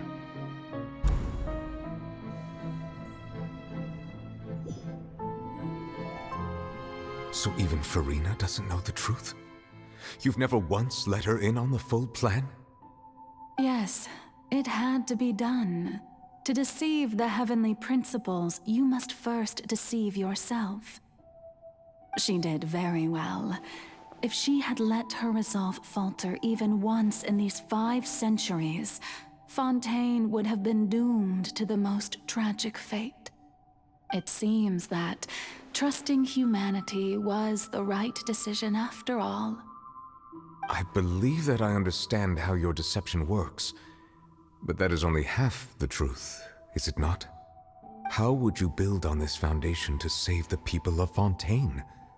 That is the most important thing. Ah, good. Of course, the Iudex of Fontaine has pinpointed the crux of the issue. I'm sure you've long sensed that the Oratrice is no simple machine, yes? I've always suspected that it had its own consciousness, and Linny did mention that he heard a human voice within the core chamber. It now seems that that person was you, hidden within the machine all along. Am I right? Wow. And then I became one with the Oratrice, taking Fontaine's gnosis with me. Yes, it would seem so, wouldn't it? Alas, your understanding of this device still lacks sufficient depth. In truth, it is no enactor of justice. It is, in fact, a device created to kill the god of justice. What? I beg your pardon? Oh, you have it. And to be more precise, not only will the Oratrice take down the god of justice, it will also take down the divine throne upon which she has been placed. I mean, did you think I would be the sort to enjoy peaceful repose while Furina suffered? My work over these last 500 years has been to constantly accumulate indemnitium within the Oratrice. But really, some have already discovered that only a small fraction of the energy generated by the device was ever used to provide power to Fontaine. The vast majority had to be, accumulated to enact this death sentence. It was all a part of your plan, then? Both the trial and the sentence? Indeed. This power, accrued over 5 centuries, could have sustained Fontainians for millennia had it only been used for that purpose. Almost all of it has now been stored within the Oratrice.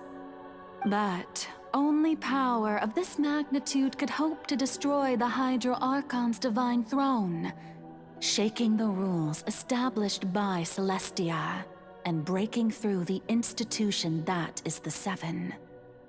So the Oratrice's call for death was for neither Furina nor Focalors, but for the Hydro Archon.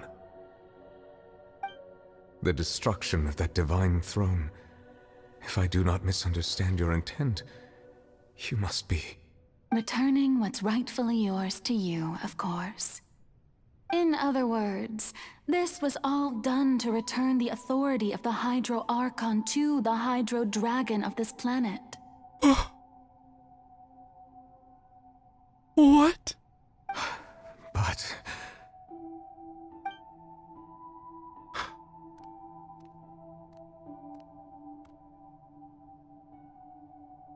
Oh, what? Getting sad again, are we? The authority of the ancient dragons shall soon be yours once more, O Hydro Dragon Sovereign. And this is the face you make. All you've done throughout the years is just so you can sacrifice yourself at the very end. I've never quite seen it that way, you know. Even now, I'm quite pleased at how well my deception worked.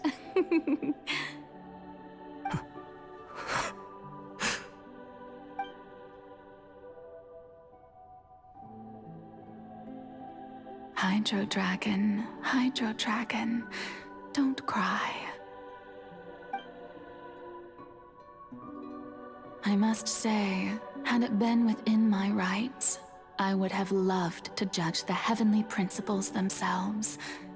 Were they not guilty of essentially the same crime? Egeria stole the power of the primordial sea, and the heavenly principles stole the power you ancient dragons possessed. I, for my part, am the god of justice. And is it not just that your original powers should be returned to you? Speaking of justice, I have always believed that justice lies in the process of pursuing human existence itself. So, if the theft of the Primordial Sea's might was Fontaine's original sin, then, leaving matters of procedural right and wrong aside, the descent of the Fontainians as humans and their right to exist in this world would be Fontaine's original justice. In other words, existence was Egeria's justice, and to me, justice is the continuation of that existence.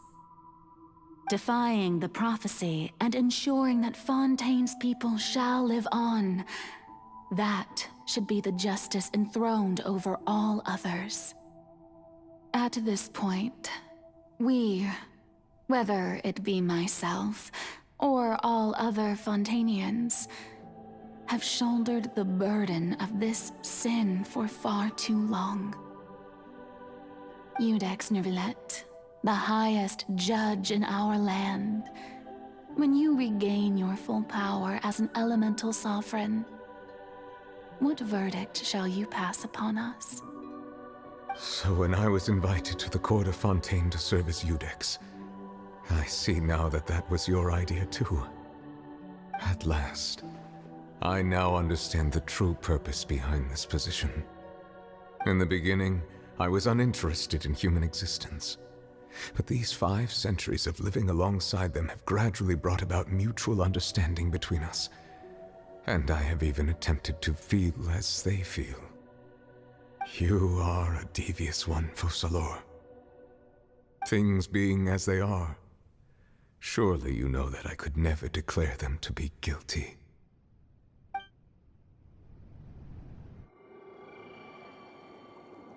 No. The hour of my execution is almost here. No. For the sinner, the curtain call has come. I know I may not sound it, but faced with death, I find myself a little afraid. Perhaps this is one thing both gods and humans have in common. Oh no. Farewell, Neuvillette. I hope you've enjoyed the part you played these 500 years.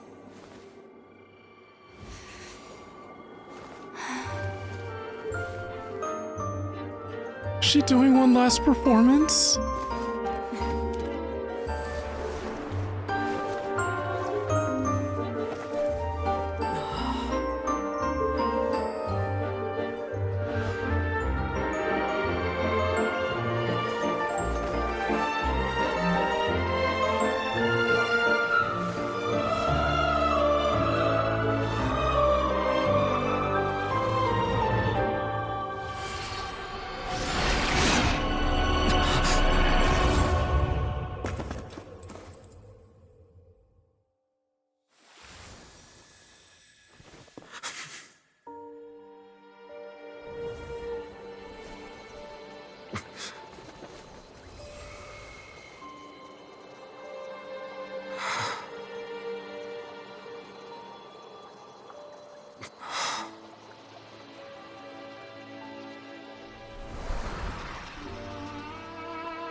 Furina.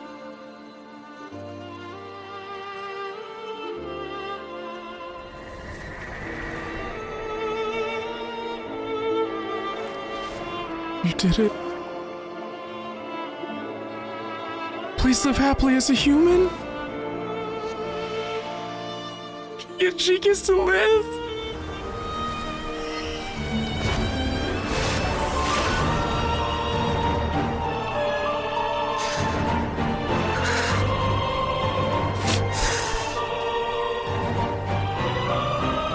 I, Iudex Neuvillette, hereby declare, people of Fontaine, your sins are forgiven.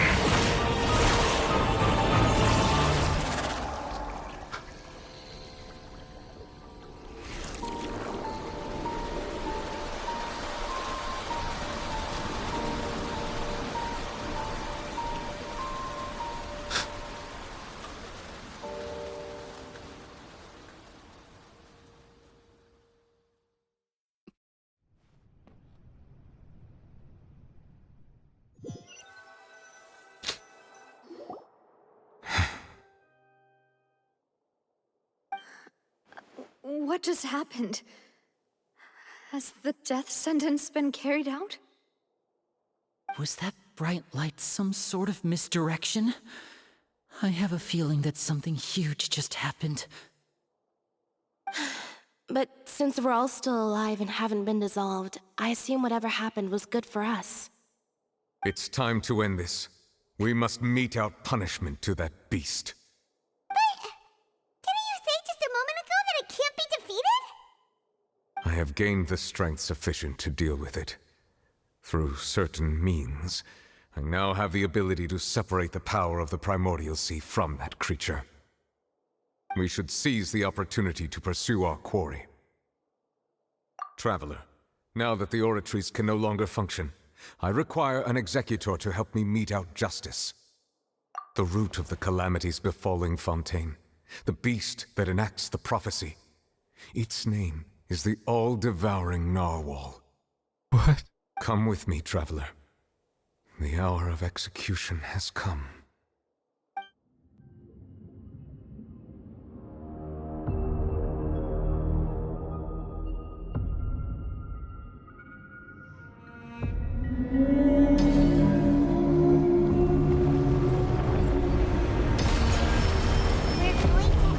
Are you kidding me? But how are we going to do that? Are you? Huge! What? I've already done my best to separate the power. I can't handle this right now. Are you kidding me? Considering the size of the beast, I cannot reach the power. I'm not ready for this. Unless we can find a way to attack it from within. That will share the dragon's power with you. I'm still trying to absorb what just happened. I can feel its sorrow turning into hostility. The all-devouring narwhal cannot resist its instinct to devour. Jason Rice! Chance will present itself. What is happening? Oh my... No! Wait!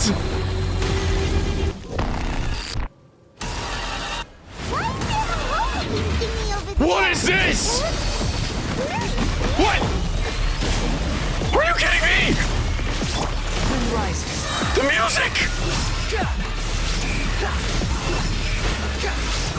What is... Unsightly insects! I have granted you my protection. Do not fear. Seize the moment and use my power to suppress its root from within.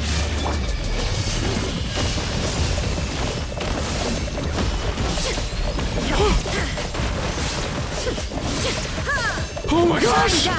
This is insane! Teamwork is strength! Wipe out!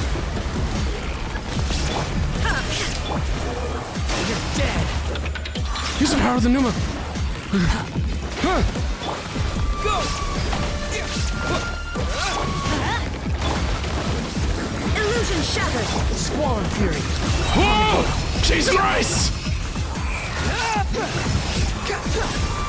Know your place! I need the power of the Numa!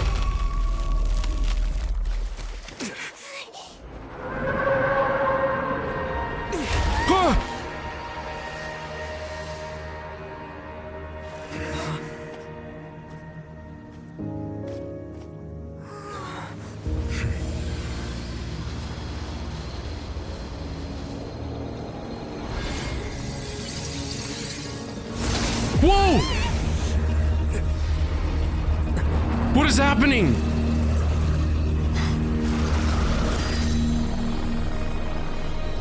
Who is that?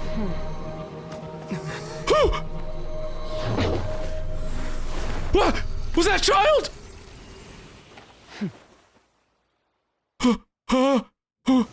Who's... Thanks for helping with the cleanup. It should have been my job, but... oh well. It was just supposed to be a short private training session for me. I didn't think that my disciple and my master's pet would start brawling in the meantime. Wait, are you Childe's master? Well, actually, I had a feeling that it would happen at some point, but they bumped into one another earlier than I thought. What a blunder. I suppose I'll have to swing my sword 3 million times as penance. What? That power. Who are you exactly? Paimon has an idea. From what she said earlier, she must be Childe's master. Skirk, right? Skirk? It's just that he gave us the impression that she was the less talkative person. I simply did not have anything to say to the weak. But you, on the other hand, managed to defeat the all-devouring Narwhal without using power from beyond this world. So you may speak to me as equals. What sort of person would take the all-devouring Narwhal as a pet? I have to agree. It's a strange use of a planet's primordial waters just to raise an all-devouring narwhal. That kind of power is wasted on it. It's not cooperative, it eats too much, and I have more important things to do with my time than pet sitting.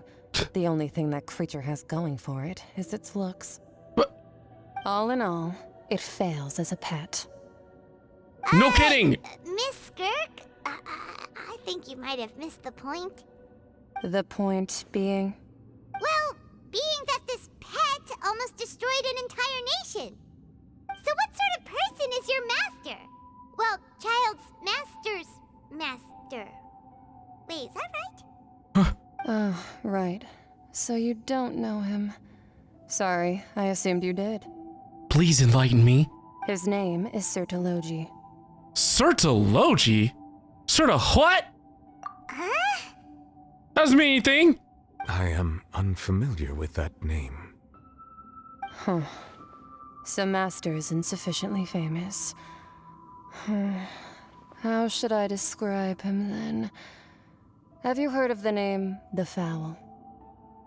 Childe's ability is called Foul Legacy. So, it's named after his master's master? The Foul? Still nothing? Well, how about the Visionary? Vetterfalnir then? Or Gold Rhindaughter?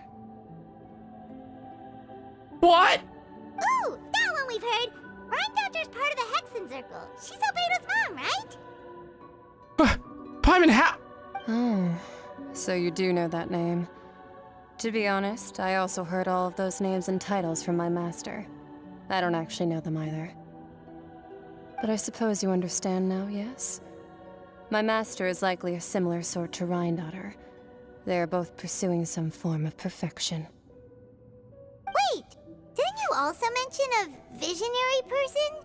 Paimon didn't quite catch their name. Actually, never mind that. I believe it expedient to inform you. What? That the all-devouring narwhal used up nearly all its strength fighting you. Such roiling hydro energies will prove difficult for the planet's deep seas to digest. Hey, what are you saying? As such, the Fontaine back on the surface has most likely been thrown into chaos. In other words, the prophecy that you've been fretting over should now be in full swing. You could have led with that! What?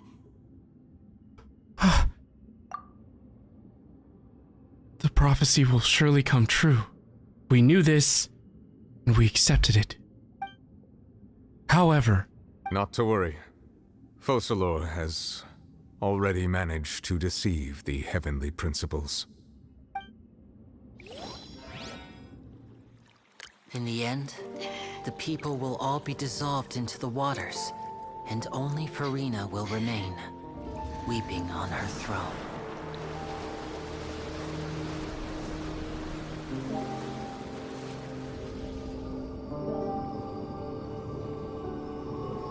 Only then will the sins of the people of Fontaine be washed away.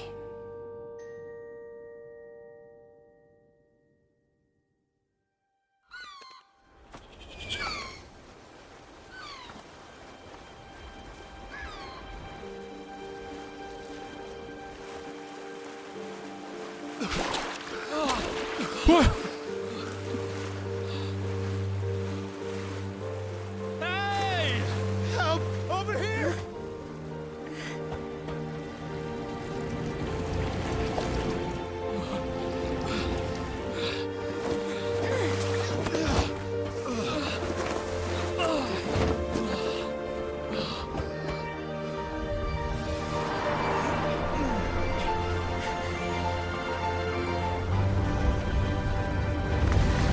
What is happening? That was the ship in the Fortress of Maripede!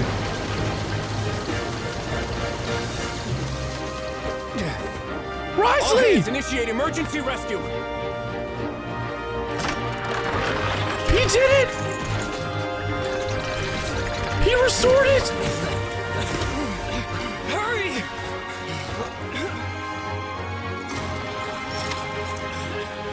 Hey, lend a hand!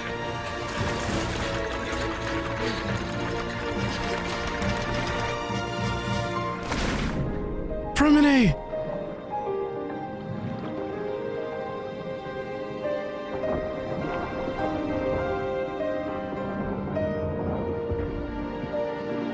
Lynette! Lenny!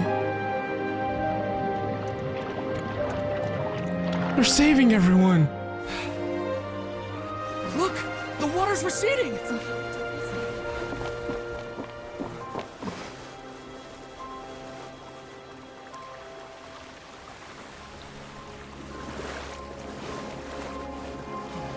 It's a miracle! Water's receding. We didn't dissolve. The prophecy was wrong. The prophecy was wrong.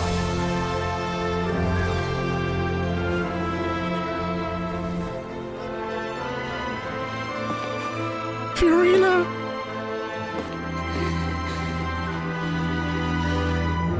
You did it! Are you alright? We're saved. The prophecy was wrong.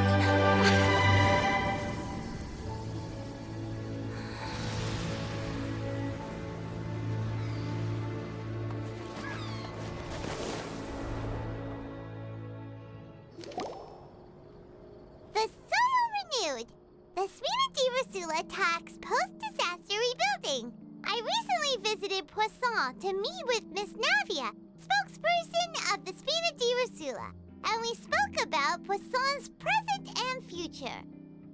Old soil can still give birth to new bloom, Miss Navia stated. Hope is like seeing a small cookie when you're starving late at night. You just need a little of it.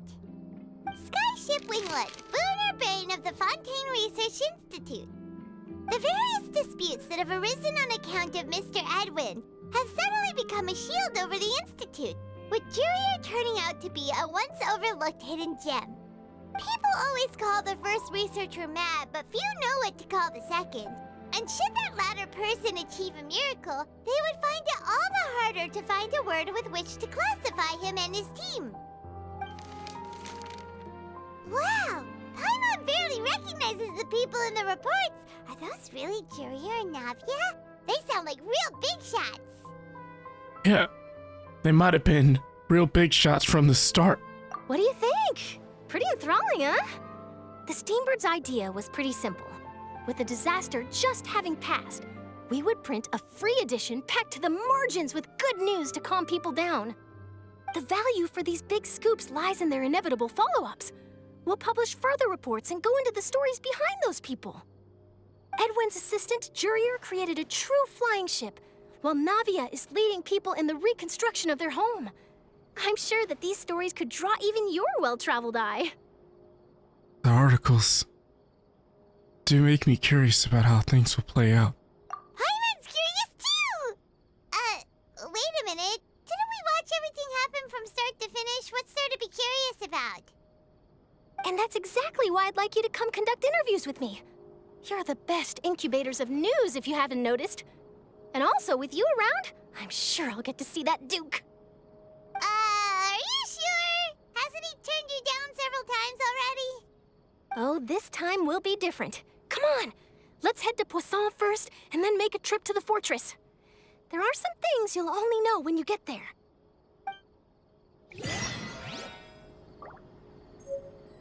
Better tomorrow. Navia! Oh, it's you. What brings you all here? Hey, we're just having a look around. I'm here to update myself on how things are going here. Oh, the Fatui are here too. Let me introduce you. This is Mr. Garunt Snežević. He represented the Knave in sending us a large amount of supplies, and is helping with our work. Our residents are hard at work as well. Thanks to everyone, work is progressing nicely. We've lost a lot of people, but we're moving forward. That will have to be enough. Hello, Miss Charlotte. I'm a big fan of yours. I especially like that article you wrote last year about Fontaine's stray cats. But if you don't mind, could you not emphasize our role too much in your report? It's not charity we're doing here. We just happen to share the same interests as the Spina. I get where you're coming from. I'll keep it as simple as possible. Or would you be willing to feature as friendly neighbors? That would be fine. Thanks. Oh, you're back too. How are things? We finished laying down the construction materials. It'll be another hour before the workers are able to go over there. Huh? You're here too, Clarand? Well, her reputation's greatly risen after that whole duel business with Miss Furina. So she's here in Poisson to wait out the heat. All right. She really came here to help me out. There's too much to consider in the reconstruction of Poisson. The Spina has need of more decision-makers. And, well, I do already happen to be connected to Mr. Callis.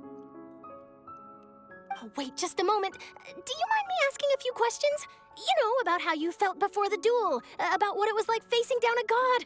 There's lots of exciting material there, I bet. Forget it. I'm sure you can find a better theme than that, Miss Charlotte. I see you're the same as always. Couldn't you do me a favor, for Navia's sake? Well, if we're talking about doing things for my sake, you might as well just take a few more photos of me. Or of the Traveler. It's better than wasting time persuading Chlorand, at any rate. Of course I will. I'm not gonna let him off that easy. All right, then everyone who wants to be in the photo, gather up. And smile.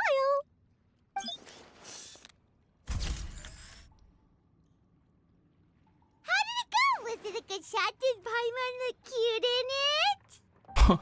Not bad. Your addition really helped the composition of the picture. All right, hang on a moment. Let me snap a few more shots. All right, that should do it. I'll be back here later anyway, so let's call it a day. You're very quick.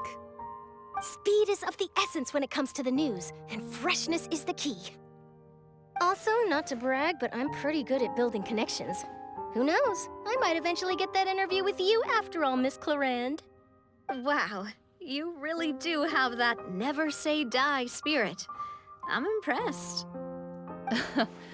I'll hazard a guess that this is how you got that interview at the Fortress of Meripede. You already knew she was going? Whoa, you're well informed. Let me make a guess too. I asked Sijuin, who told Monsieur Nervillette, and he told you, right?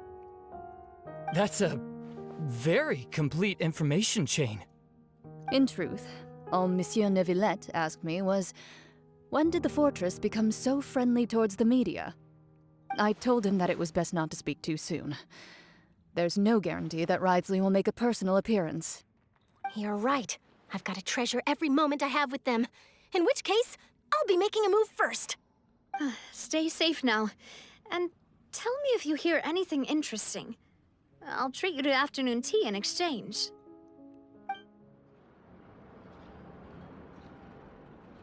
Wow, guess we're here again, huh? There's a real nostalgic feeling to this place. I hate this place. Looks like you've been missing us. No. Duke!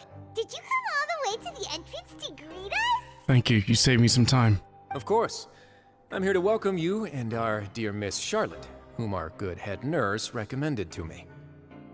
It's an honor to finally meet the much-rumored Duke. Thank you for consenting to my visit to the fortress, sir. No need to thank me. But that said, I shouldn't be the focus of your interview. I trust you recall our agreement? Of course, of course. Risley is the only highlight to this place. All right then, this way.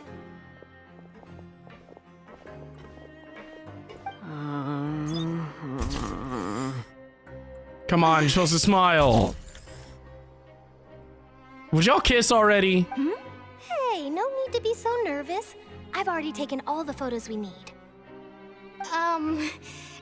Miss Charlotte, do these pictures really need to be published on the cover of the Steambird? It would seem that Miss Lorvine doesn't want her face to appear beside that of Mr. Jurier, Sir, please don't say things like that. But it looks like dear Mr. Jurier denies it. Might this interview be very important to you then? No, I just... Uh-huh. This is my first time being interviewed, and I'm very thankful to the Steambird for... Now, I might not look it, but I actually did meet Mr. Edwin once. And I'll be honest, I enjoyed chatting with you more. You've definitely got more of that genius vibe going on. The boat that brought about a miracle, the ark that saved the people. Why, you recreated a myth back there, like an emissary of legend. Still, if I might ask, where's that flying ship now? Huh. Looks like Charlotte's trying to get herself another exclusive scoop. Mm-hmm. I have to apologize, but that ship is presently in the bowels of our factory. I'm afraid it won't be easy for you to get a shot of it. Really? Well, then in that case, could I have an interview with you to make up for that loss? Wow. She really does know how to squeeze opportunities for all they're worth. You already know my answer, I'm afraid. Best you interview our head nurse instead. Or perhaps you'd like to take another photo of this couple of researchers? Mm-hmm. Did you really have to use the word couple? Well, then, 2 solo photos will do. Is my hair messed up? Please, someone help me have a look. Things sure are getting pretty lively here. We've seen this kind of thing before. Mm-hmm. Oh, seems like everyone's here. Would any of you like to try this new drink I came up with? No. Ah, Siegeween. Hey, Miss Charlotte. Why don't you, take some pretty photos of our head nurse? Sure. Come on, Miss Siegeween, over this way. Let's find a brighter spot. Huh? Sure. Do I have to smile? Yes. So, how have things been at the fortress? Same old, as you can see. Fontaine's undergone some changes, but this place is still more or less the same. Other than that flying ship, it got a tad too much attention, I think. That's why I decided to let the interview go through. We should direct more public opinions toward the behind-the-scenes heroes. Am I right, Mr. Jurier? Miss Lorvine? You're too kind, sir. I believe that you too should have your day in the sun. Not that you would want that, which is a pity. I'll just leave the spotlight to you two. You walk with Risley for a while and share news from above ground. I see. Lots of things happened that day, huh? Anyway, regarding that Harbinger, I'm not sure you remember, but his 3 young followers are still waiting for his return. He sure did win them over, huh?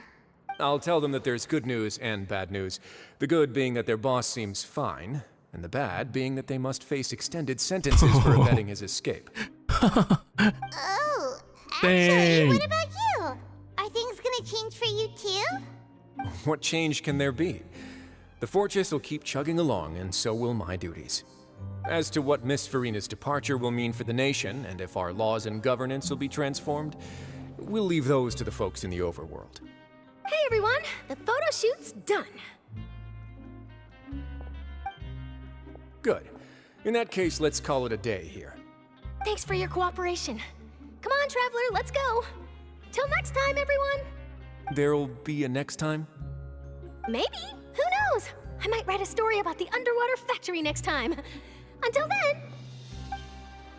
All right, last stop, the docks.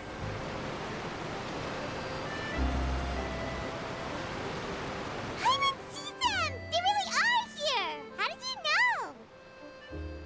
know? Navia mentioned that she stayed in touch with Linny and the others after working together. Apparently, they've been at the docks distributing these strange pockets the whole time since. Traveler, Paimon. Ah, and Miss Charlotte. Oh, the too. magic pockets, that's right. Would you like a magic pocket?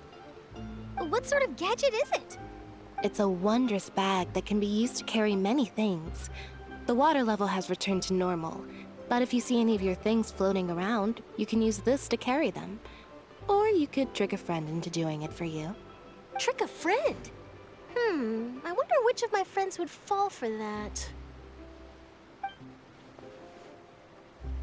Unbelievable. You could just make a friend like Fremine here. Isn't that right, Fremine? Yeah? Fremine and Charlotte? Is this what you meant by... He would treat you right, Charlotte. Some more friends? He would treat you right.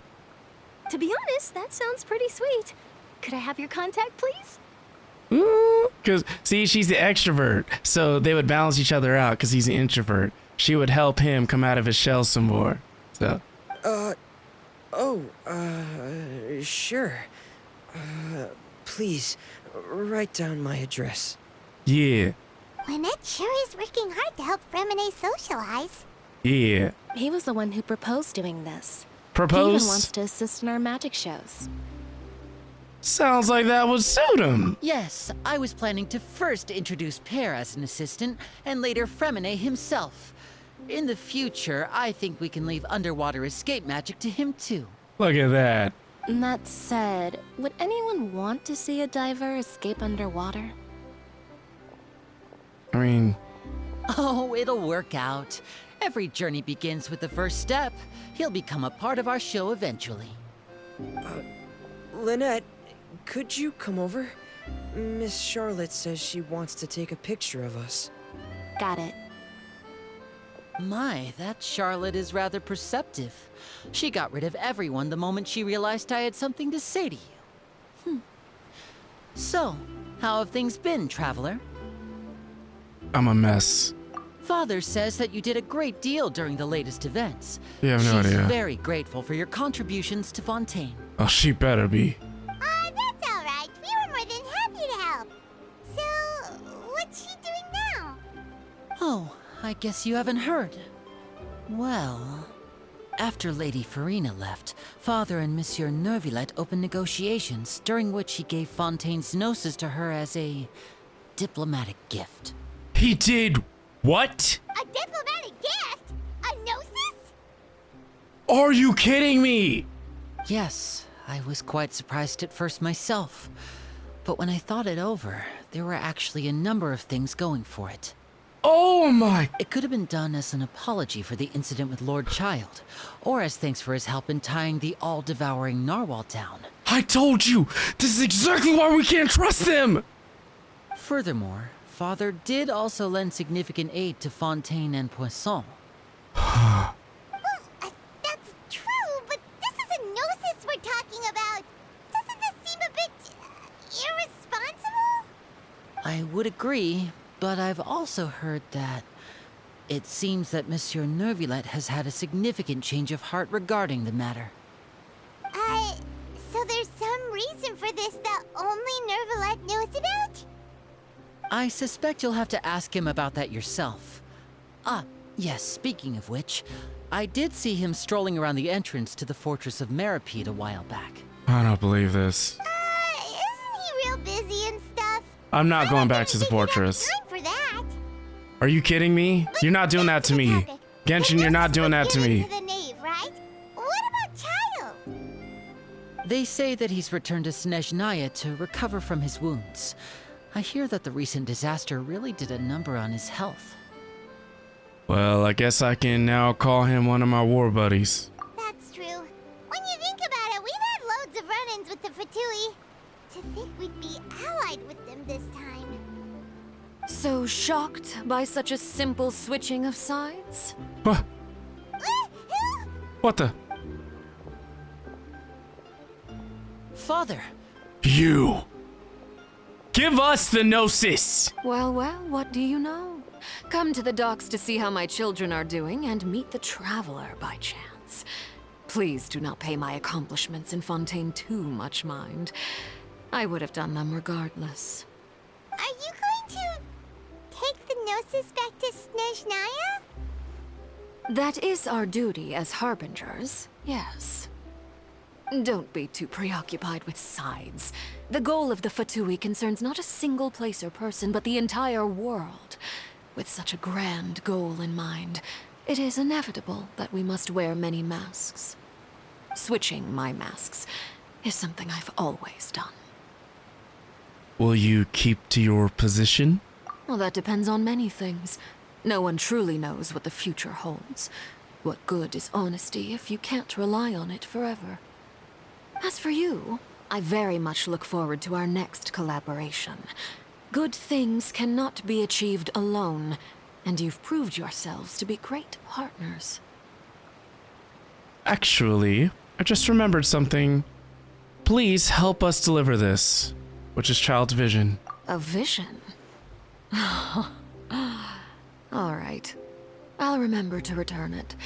Thank you for keeping it safe for him this entire time.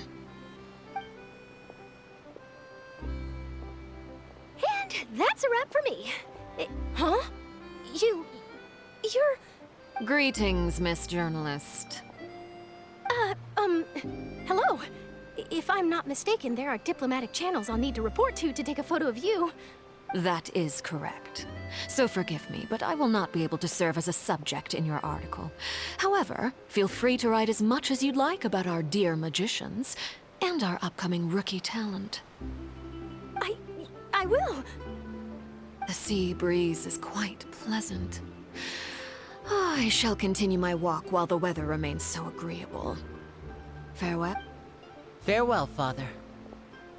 Oh, she has such an intimidating presence. I didn't even dare to take a picture. Thankfully, I've already wrapped up all my pre-scheduled interviews. Thank you all. This'll be more than enough for me to write about, I'm sure. Don't be too nervous. Why don't you take a magic pocket before you go? Here, Traveler, Paimon, you take one too. To move things about? That's right. Funny. I was giving out magic pockets when we first met too. Yeah, full circle What do you moment. know? I'm doing the exact same thing right now. So many things have happened, but the pockets are still the pockets. I guess this must be life. We will all follow our own paths, and serendipity will lead you to your fated friends. All right then. We'll be handing out pockets in some other districts later, so we'll get going now. Have a good day. I swear. Well, guess we sent Charlotte, huh? Shall we go see what Nibble's doing? As long as he's not so busy that he doesn't have time to chat anyway.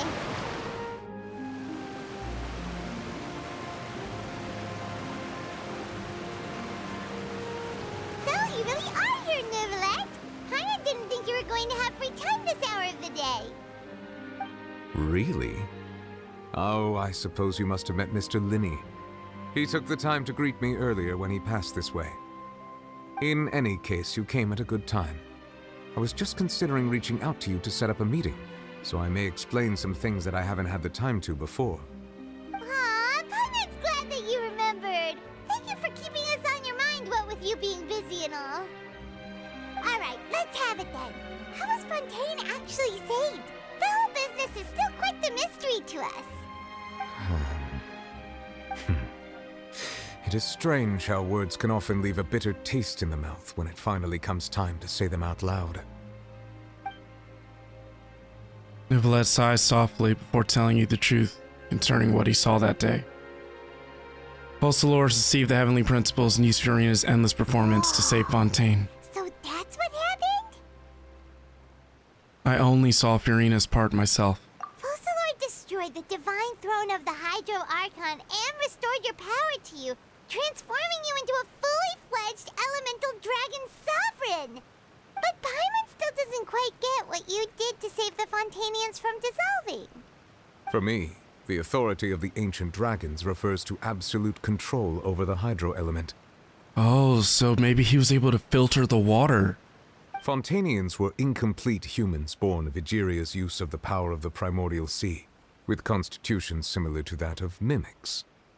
But so long as those primordial energies remain within them, I could use the ancient dragon's authority to grant them true blood, after the fashion in which life was first brought into being on this planet. What? In other words, when I gave my verdict, Fontainians became true humans, and thus would naturally no longer be dissolved by water from the Primordial Sea. What? Focalor must have counted on you to make that decision as well. Your verdict was the key to making the prophecy appear to have come true while saving everyone. That is incredible. The Fontainians were finally truly born.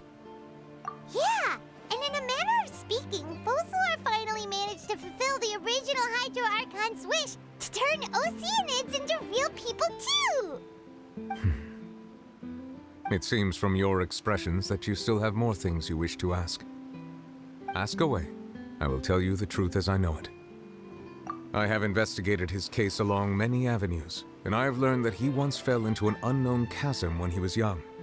There, by chance, he awakened the All-Devouring Narwhal. But whether it be by sentiment or reason, that should not have been enough to consider him the root cause of the disaster. At most, he would have had tangential liability. Childe, are you kidding me? As for the judgment passed by the Oratrice during the trial, whether it was due to that liability by association or Focalors deliberately using him to buy time for us on the assumption that he would be able to hold the creature off, I cannot say. Wow. Guess Focalors had Fontainians in mind the whole time. In the end, it was thanks to her that they finally became real humans. Hang on a second. Paimon suddenly got another question. Back when Fontainians hadn't yet become real humans, were the children they had also transformed Oceanids? Life has always flowed like water. Do you recall how Fontainians would often come to the Fountain of Lucine to pray for children? Yeah, Lynette said the fountain is where all the waters in Fontaine converge. In truth, even those couples did not know that such prayers were no mere custom, but instead a form of ritual. Those Oceanids who were blessed within the spring water would later descend as new humans in the coming months. Paimon sorta gets it now. Either way, seems like this ritual won't be of any further use, but it'll probably live on as a local custom. Ask away. I will tell you the truth as I know it. Fontaine's future. Yeah, about that. Risley said Furina has already left. What's that all about? Ah, Lady Furina. The people are only aware that her death sentence has not been carried out. She abdicated the post of Hydro Archon and left affairs related to that title to me, before leaving the Opera House. I related Focalors' words to her faithfully and completely. After hearing them, she seemed neither saddened nor comforted. She simply said that she was tired and needed to rest. There's 500 years of reasons for that. Having said that, she then packed her things and moved out of the Opera House, not unlike how an ordinary person might. But she's still got a place to stay, right? You need not worry. I will make arrangements to ensure that she will not want for food, clothing, board, or travel. In truth, I am somewhat happy for her. The wear and tear on her spirit will, of course, take time to heal. But now that she no longer has to play the role of Focalors the Hydro Archon, she can finally lay down her burdens and lead a normal life. What about you then? What are your plans now that you've regained your full powers as the Hydro Dragon? After Focalors passed on, the Oratrice also ceased to function. This matter will directly affect our trials. After much careful consideration, I've decided to take over its role in our courts.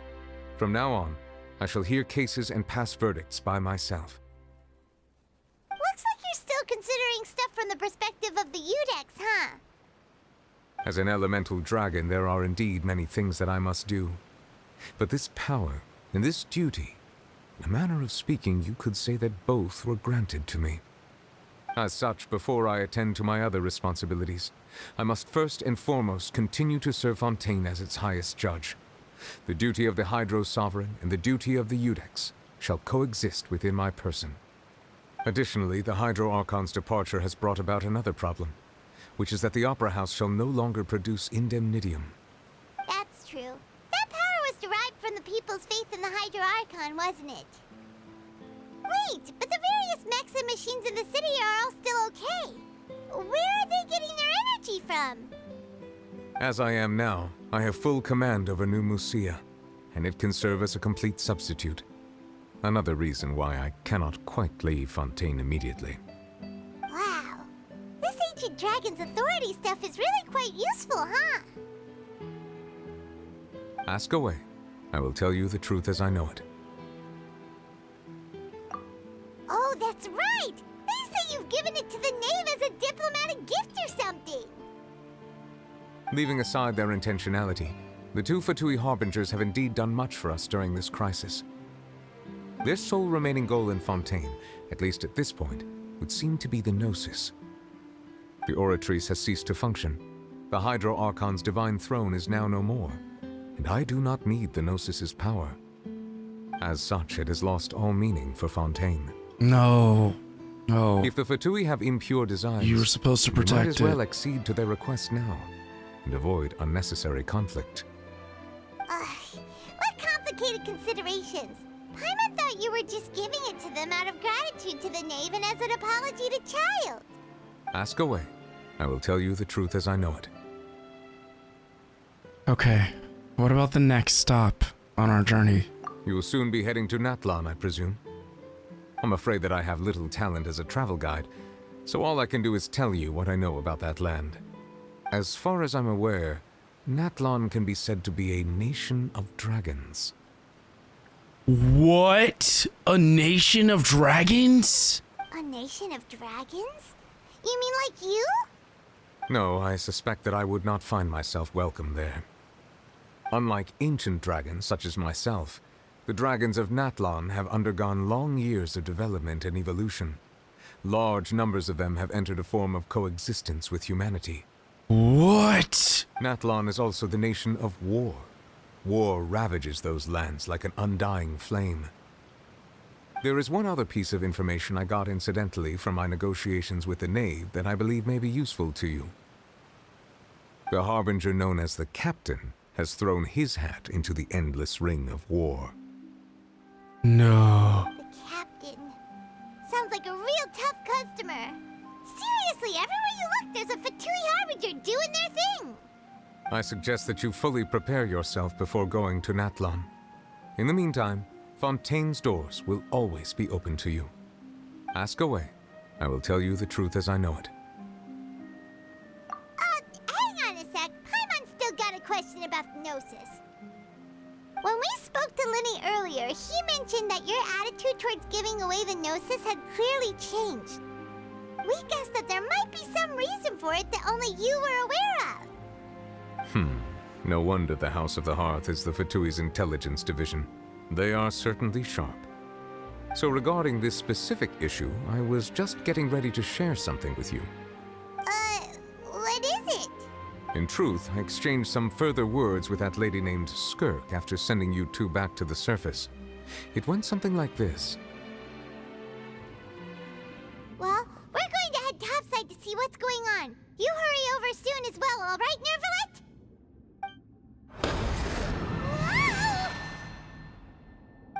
What next? The All-Devouring Narwhal isn't here, so I'm no longer getting any interference. I can finally catch the scent of your power, what it's made of. It is the authority of the planet's primordial dragons, but with something very similar to a god's curse mixed in. It's quite a novel blend. I'm sure I've encountered something like this before. What was it again? I do not know what you speak of. Of course. How could I forget? You should have the remains of the third Descender on your person, yes? The third Descender? Remains? I've never heard of any such thing. According to your parlance, I believe it may be called a gnosis. Well, that much is true.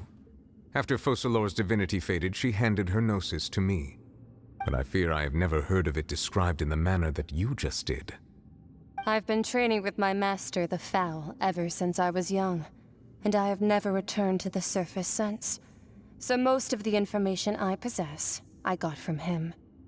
It is only natural for those who are greater than humanity to possess a different sort of common sense, which is why there are so many problems in our attempts to communicate with humans. Regardless, you should probably get rid of objects of misfortune to prevent any disasters from befalling you. To live in itself is a blessing. But once a person dies, the bonds he once had with this world shall all turn to curses. What? What do you mean by that? No need to fret. These are just my personal thoughts, and my reason for no longer wishing to return to the surface. This third Descender you refer to, who are they? And when did they die? Master never mentioned them to me. Perhaps it just wasn't that important for me to know. If you're interested, though, I could ask him. I'll be sure to pass the answer on to you next time. Next time? You believe we will meet again? I do. Wait. I have a disciple of my own, don't I? He can be the messenger then? Childe. That's what she told me. Whether it would prove useful or not, I wanted to pass that information on to you. The remains of the third descender? So that's what the Gnosis actually are. Paimon just thought they looked like chess pieces. How could they be a person's remains? What? All the same, assuming that there was no misunderstanding or special metaphor at play, that is what she meant to say. And she said that it would bring misfortune and that you should check it, which is why you gave it to the Fatui. If she speaks the truth, then I would simply be putting Fontaine at unnecessary risk by keeping it here. A descender. She mentioned one of them. I am the fourth descender. One, that the Gnosis are related to descenders. And two, that the one who came before me has already died. I had guessed that you might already be familiar with this concept, but I did not expect you to be one of them.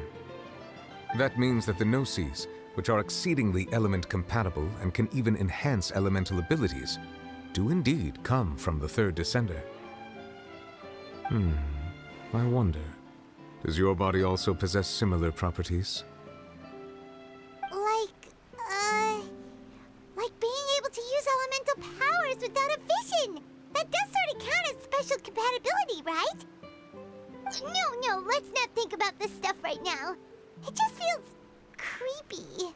What? Comparing the Traveler to the dead third descender and all. Don't worry. I won't die so easily. That's what you say, but this topic still feels like bad luck.